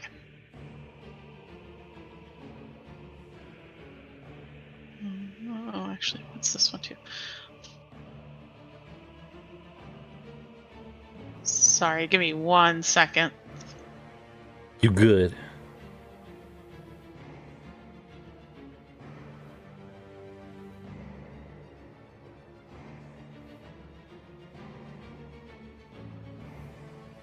Okay.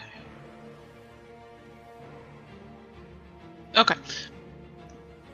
So you see Ari, before he prepares to attack, his glaive, the blade of it that is this deep crimson color, suddenly bursts into flames. The typical red orangey flames, much like what's still burning slightly on the table Aoife has just jumped across.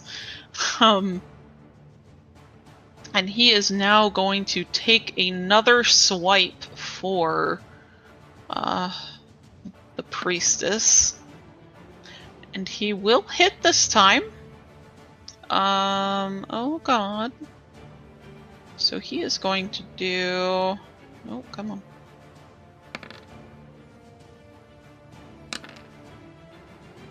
Seven slashing damage and 6 fire damage for 13 altogether as he pulls his glaive back with both hands and swipes her across the chest, singeing her even further from the fireball she suffered at Narcellus's hand.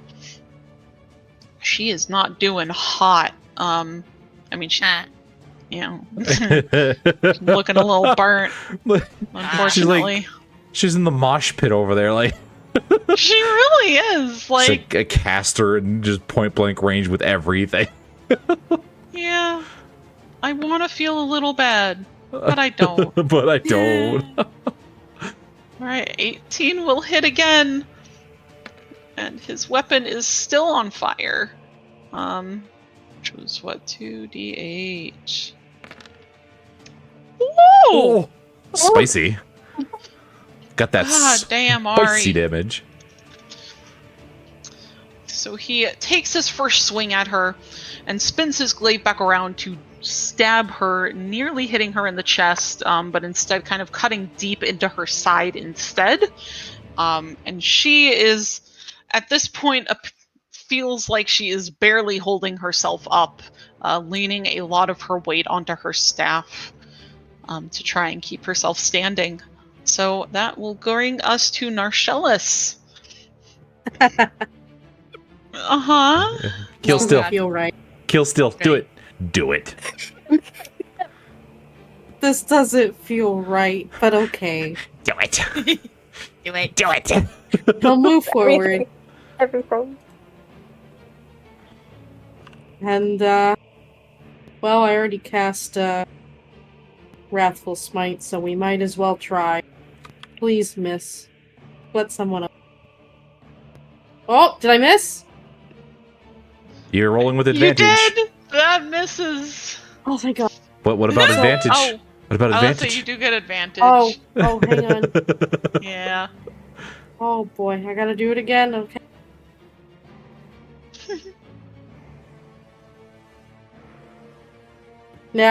Yep. So in that case, I would take the 17, and the 17 Okay. does hit. Yeah.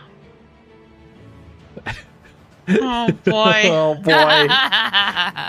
Just I die know. already. Fatality. You lash out at her with your whip. The whip hardly making any noise until you crack it directly onto her. The blade, slicing through her, drawing yet more blood. Yet somehow she still stands. Oh, thank Damn. God. Tap me. Actually, no. That's Aoife. gonna be Aoife. Aoife, Aoife, cherry tap please. it. She better fucking do Aoife, it. please. just throw your stick away and use an unarmed strike. Slap him with all that glass stuck in your hand. Is that all you Making got it- then, Narcellus? Oh wait, did you add in my wrathful strike? No, I didn't. Oh, No, I Which is didn't. 2d6. So hold on. oh my God. Oh, Wait, no, 1d. No, hold on. What was it? 1d6. 1d6, yeah. Wait. Yeah.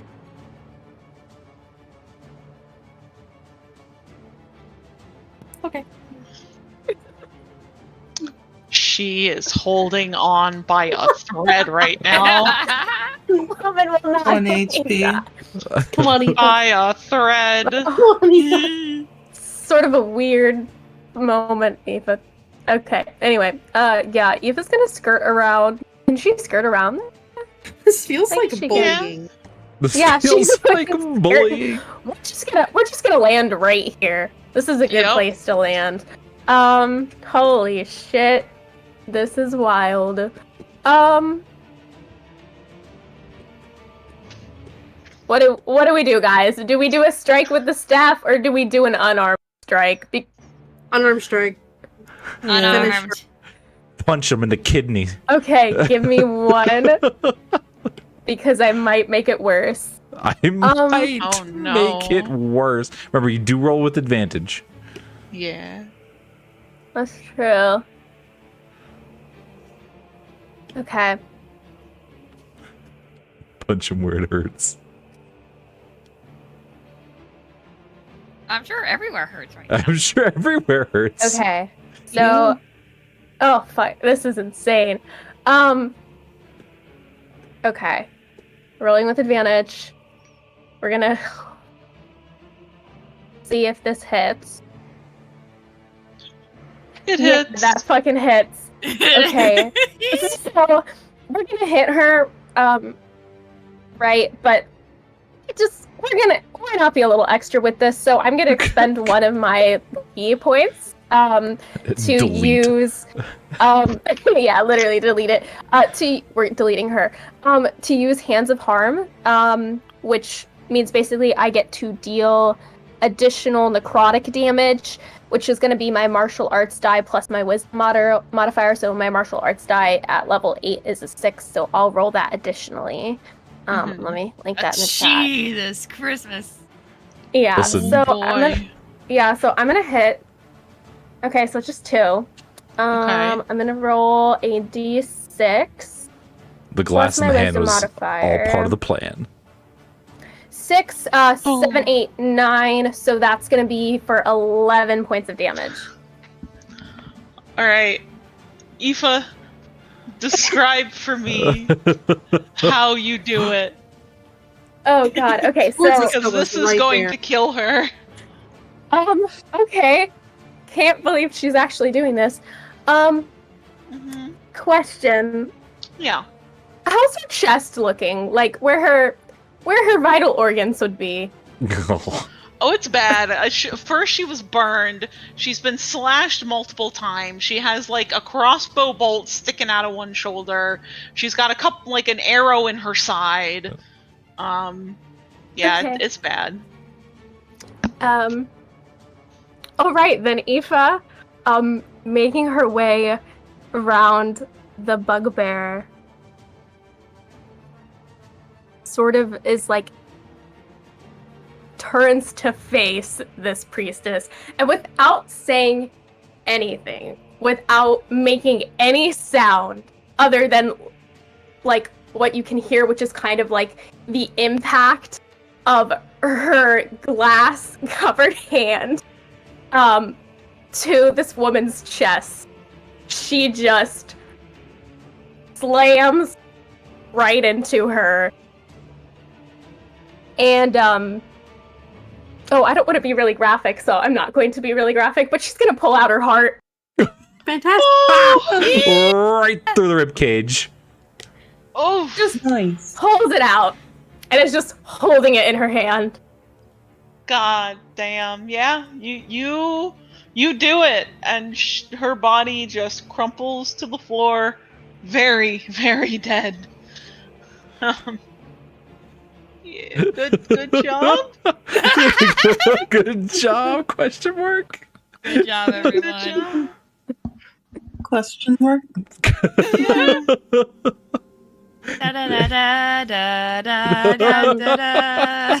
And Aoife's gonna turn to the rest of the party and the new additions and say, so, and she's just like holding the heart it up, like she's like, so, I guess we go to the sanctuary now? Yeah. Narcellis is kind of calming down at this point. But also just staring at the fact that this human just tore a heart out of a drow's chest, and he's angry that he's mildly impressed. Can I ask a question before I continue? Mhm. How's Resh feeling? So Resh is standing there, his crossbow ready to take another shot if he had to. But instead he sees Aoife coming around the form of the bugbear and behind Ziska, and basically just punches this drow priestess through the chest. And as she stands there, bloody heart in hand, he looks a mixture of awed, impressed, and just nearly dumbfounded to see a human would do something so I don't even know. Yes, I am. I know.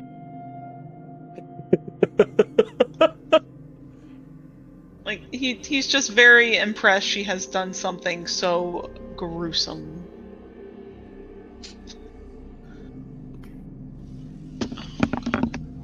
And he'll just kind of lift his head toward Aoife and just say, "Huh. I never thought a human could be so violent. Congratulations." And Aoife just nods her head and says, well, when the situation calls for it, sometimes it's deemed necessary. But he'll look at Ziska, and he'll say, well, you are now free to go back to your matron and tell them that you were unfortunately accosted by, pick a house you don't like."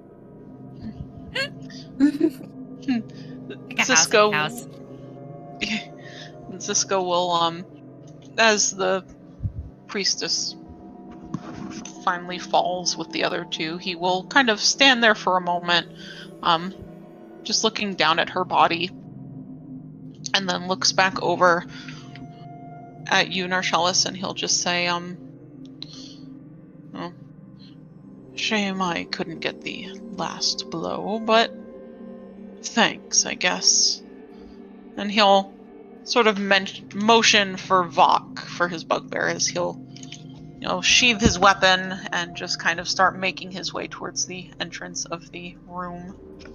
He'll pause for a minute and he'll say, hey, Lord Ziska. Yes. Trying to think of how to phrase it.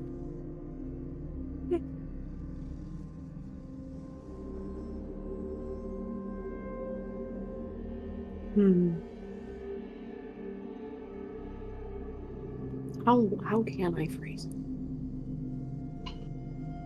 Like, I know what I want to say, I just don't know how to make it sound right. Sound correct.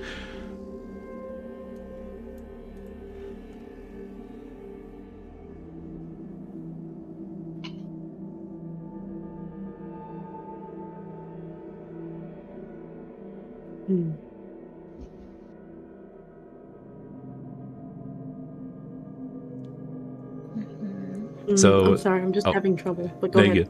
Taffy is he was a little taken aback at the fact that he just saw a heart get ripped out of someone's chest. But he's a little exhausted at this moment, so he's put away his bow.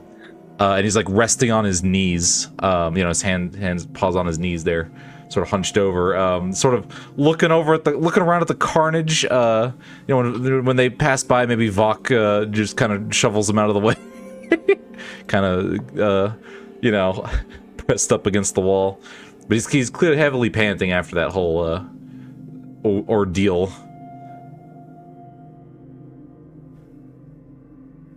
He'll also kind of slowly scooch over and see if he can recover those two arrows. Good plan. Oh, okay, so Narshalis is going to say to Ziska, essentially, consider this a favor from two male drow of House Nokuvir.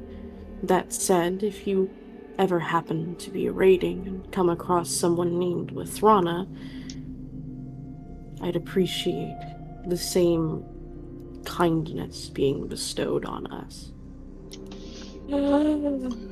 And you hear Ziska just kind of chuckle from behind his mask, still as he's walking towards the door, and he'll just say, I will be sure to keep that in mind, young Sorcier. And with that, he will just head out if no one else stops him.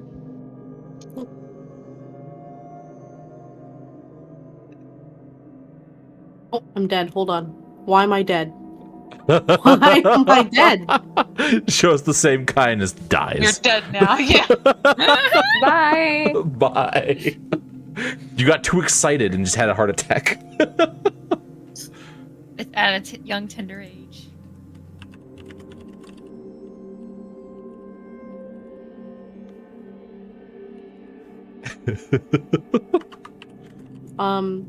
Arca?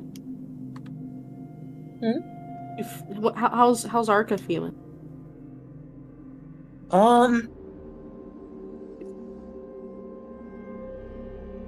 He is.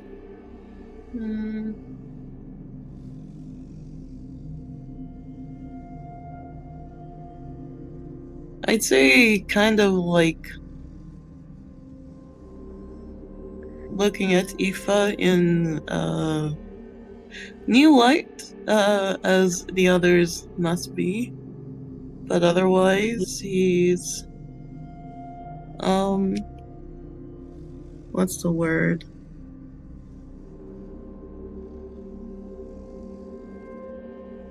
But otherwise, he's just, I guess, like, recovering from that new bout of violence and, setting his sights on just heading to the altar and getting this shit over with.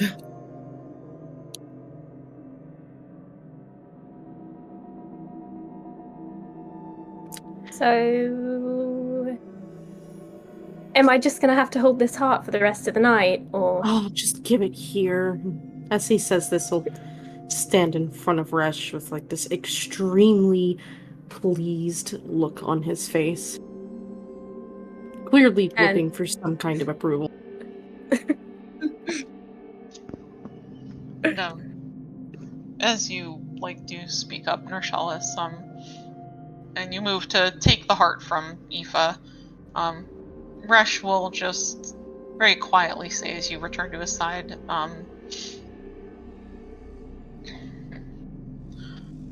that was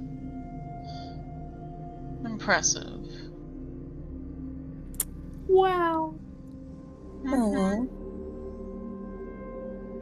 He just kind of grins very toothily from one ear to the other, and you can kind of see the sharp points of his canines as he'll just say, hey, the other guy thought it was an actual sorcerer. I guess I'm doing something right. He'll chuckle slightly at that. I suppose so. Oh, you suppose so, huh? How's the poison doing? He takes in deep breaths. He'll say, it's fine. Is it really? He just shrugs. I'm fine, Nershalis. I mean, I can always ask Ari to heal you. I will survive. Real quick, he'll kind of look over between Aoife and Taffy's. He now has a heart, right? Yeah, he has a heart. Fantastic. And he'll look at Taffy and say, and hey, Taffy, you okay? Yeah, I'm good. I'm good. I know this goes against your weird imaginary moral codes. Well, yeah, it's either them or us. Sure. As he kind of awkwardly kneels down to try and get these arrows. This Actually, priestess. Can Nershalis loot the priestess? Yeah. Oh god, give me 1 second. One. What? One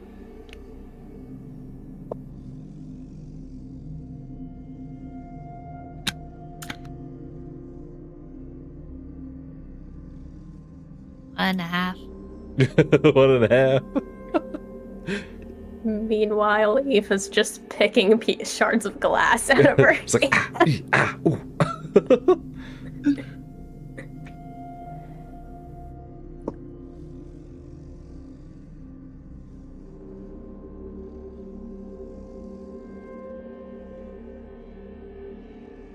Oh, I hear Starion dying. Oh no. It's You okay? gonna be good. Oh boy.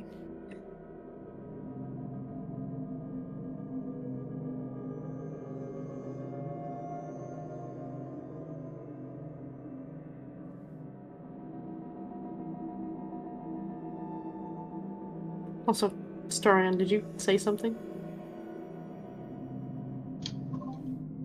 Just trying to figure out what she would have in her pockets. Why are you a 1940s radio announcer? 1940s radio. I don't know. You guys hear it too, right? Yes. Okay.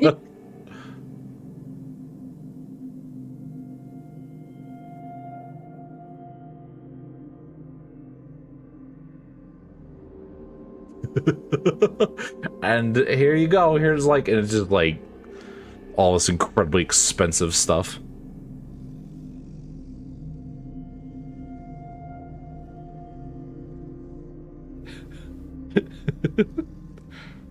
Squints.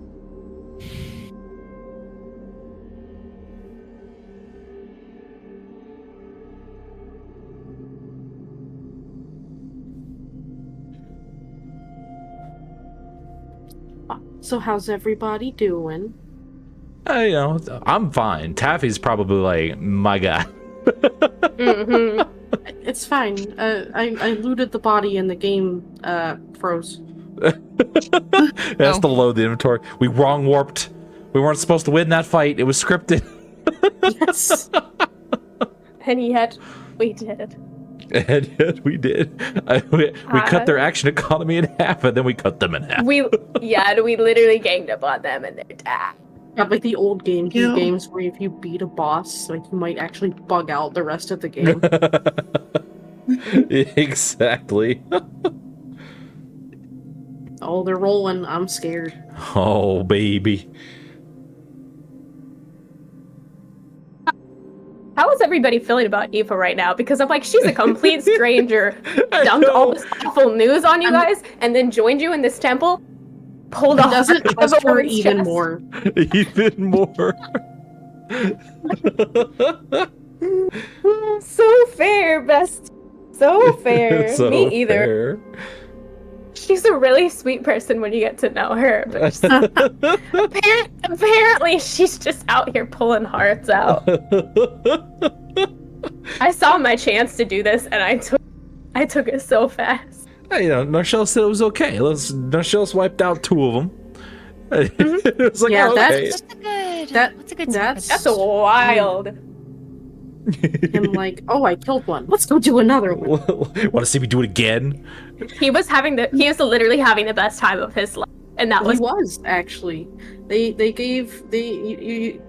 guys gave a kid who's been, controlled his entire life the power and control, and that's gonna do things. Yeah, that's gonna do Mhm. things.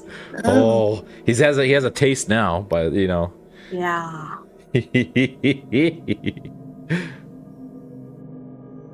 and now he's gonna give a heart to Veron.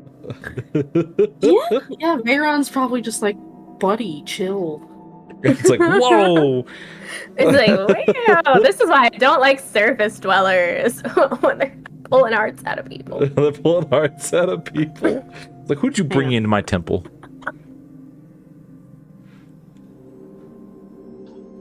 Okay, hello.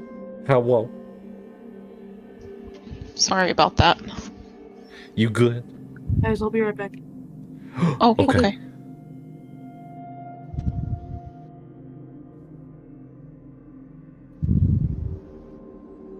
One second. Oh, Okay.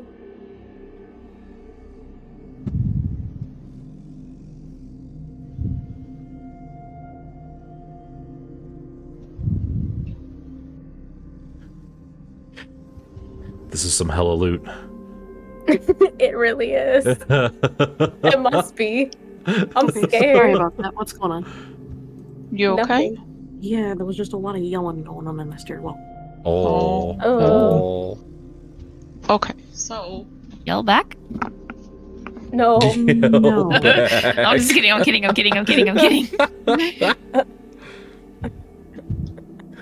establish dominance.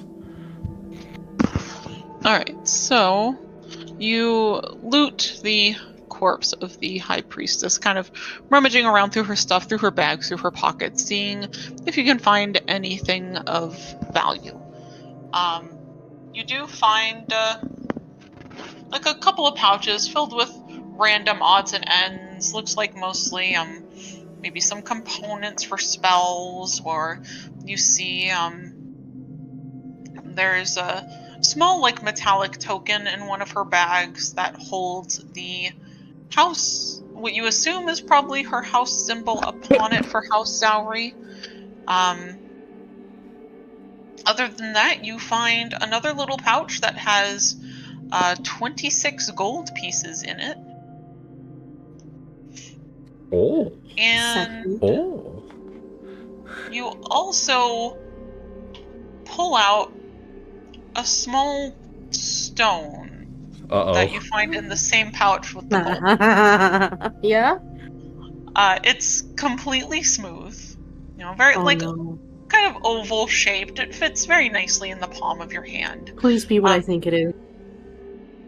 It is sort of like dull reddish color with some streaks of like, you know, kind of a paler color running through it. Yeah. Uh-huh. Do I know what it is? You can roll an Arcana check if you'd like to try to find out.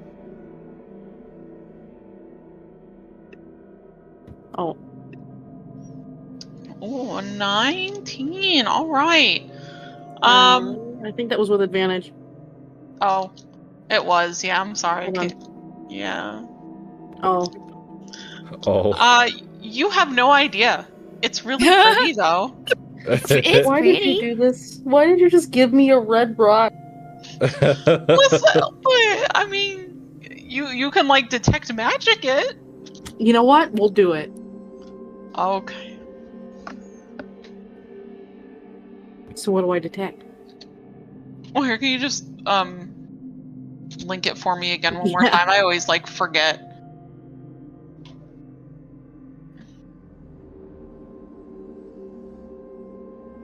Let's see.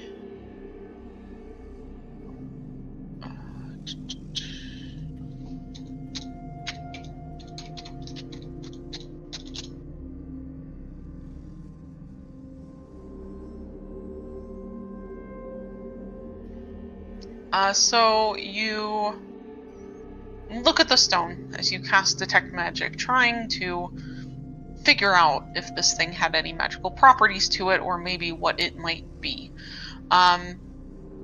You do see, as you look at it, it does hold a very faint aura of anima around it. You're not entirely sure what it might be, but you can tell whatever magic it holds is part of the evocation school of magic. So it's a rock.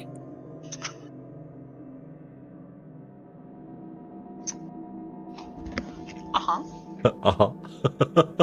It's got magic, you just don't know what it is. Well, Entirely. You know what? Marcellus is gonna go up to Resh. He's gonna have the house symbol and the money, and he's just gonna go over to Resh, and he's gonna grab his wrist, and he's gonna flip his hand over, and he's gonna just smack the big red rock, and he's like, you know what? There you go. Here you go. Resh looks at it, says, what is it? It's a rock.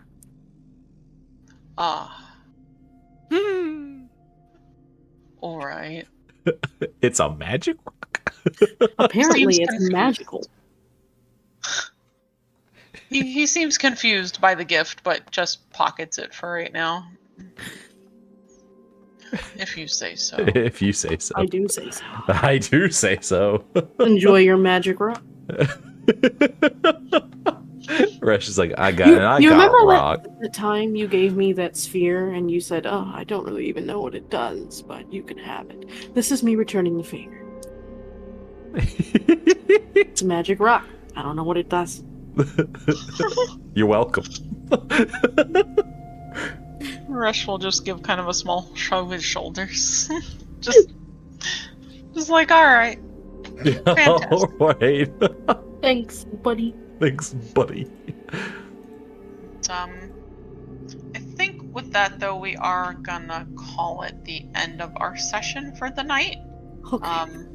As it is very late and Okay. I gotta get up in the morning. I'm sure other people gotta get up in the morning. Do I Yeah. recover any arrows before? Because I'll forget if I don't do it now. Yeah, we'll say you got one arrow back.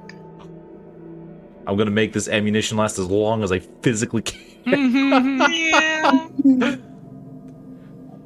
Oh, I believe in you, 100%. thank you. I'm gonna need it because ammunition's hard to come by. Yeah, you know. Alright, yeah, then with that, well, thank you all for coming. Appreciate y'all being here. Thank you, Yeah. chat, for hanging out with us. Always fun having you all. Yeah. And yeah, then I guess we'll see you all again in a week where we should hopefully be able to get everyone back together and have everyone here with us. Excellent. Yeah. Yeah. Well, thank you again for hosting. It was an amazing time, and we're looking forward to next week. Yeah, Yeah. sounds good. But until then, take it easy, guys, and we'll talk to you later. Alright, good night. Good night. Good night. Yeah. Bam. Look, Taffy, you know, horrible dream. I know. Listen, as long as we can keep going without having to sleep, I'm sure this is a perfectly healthy idea and won't absolutely come back to bite me in the ass. Hope you all had a fantastic time, by the way. Have a fantastic rest of your weekend, and I'll see you probably Monday when we get back to the Dungeons of Fear and Hunger with Sore. Oh, baby. I'm calling bad dream next session. Oh, no. Depends if we get through the dungeon or not.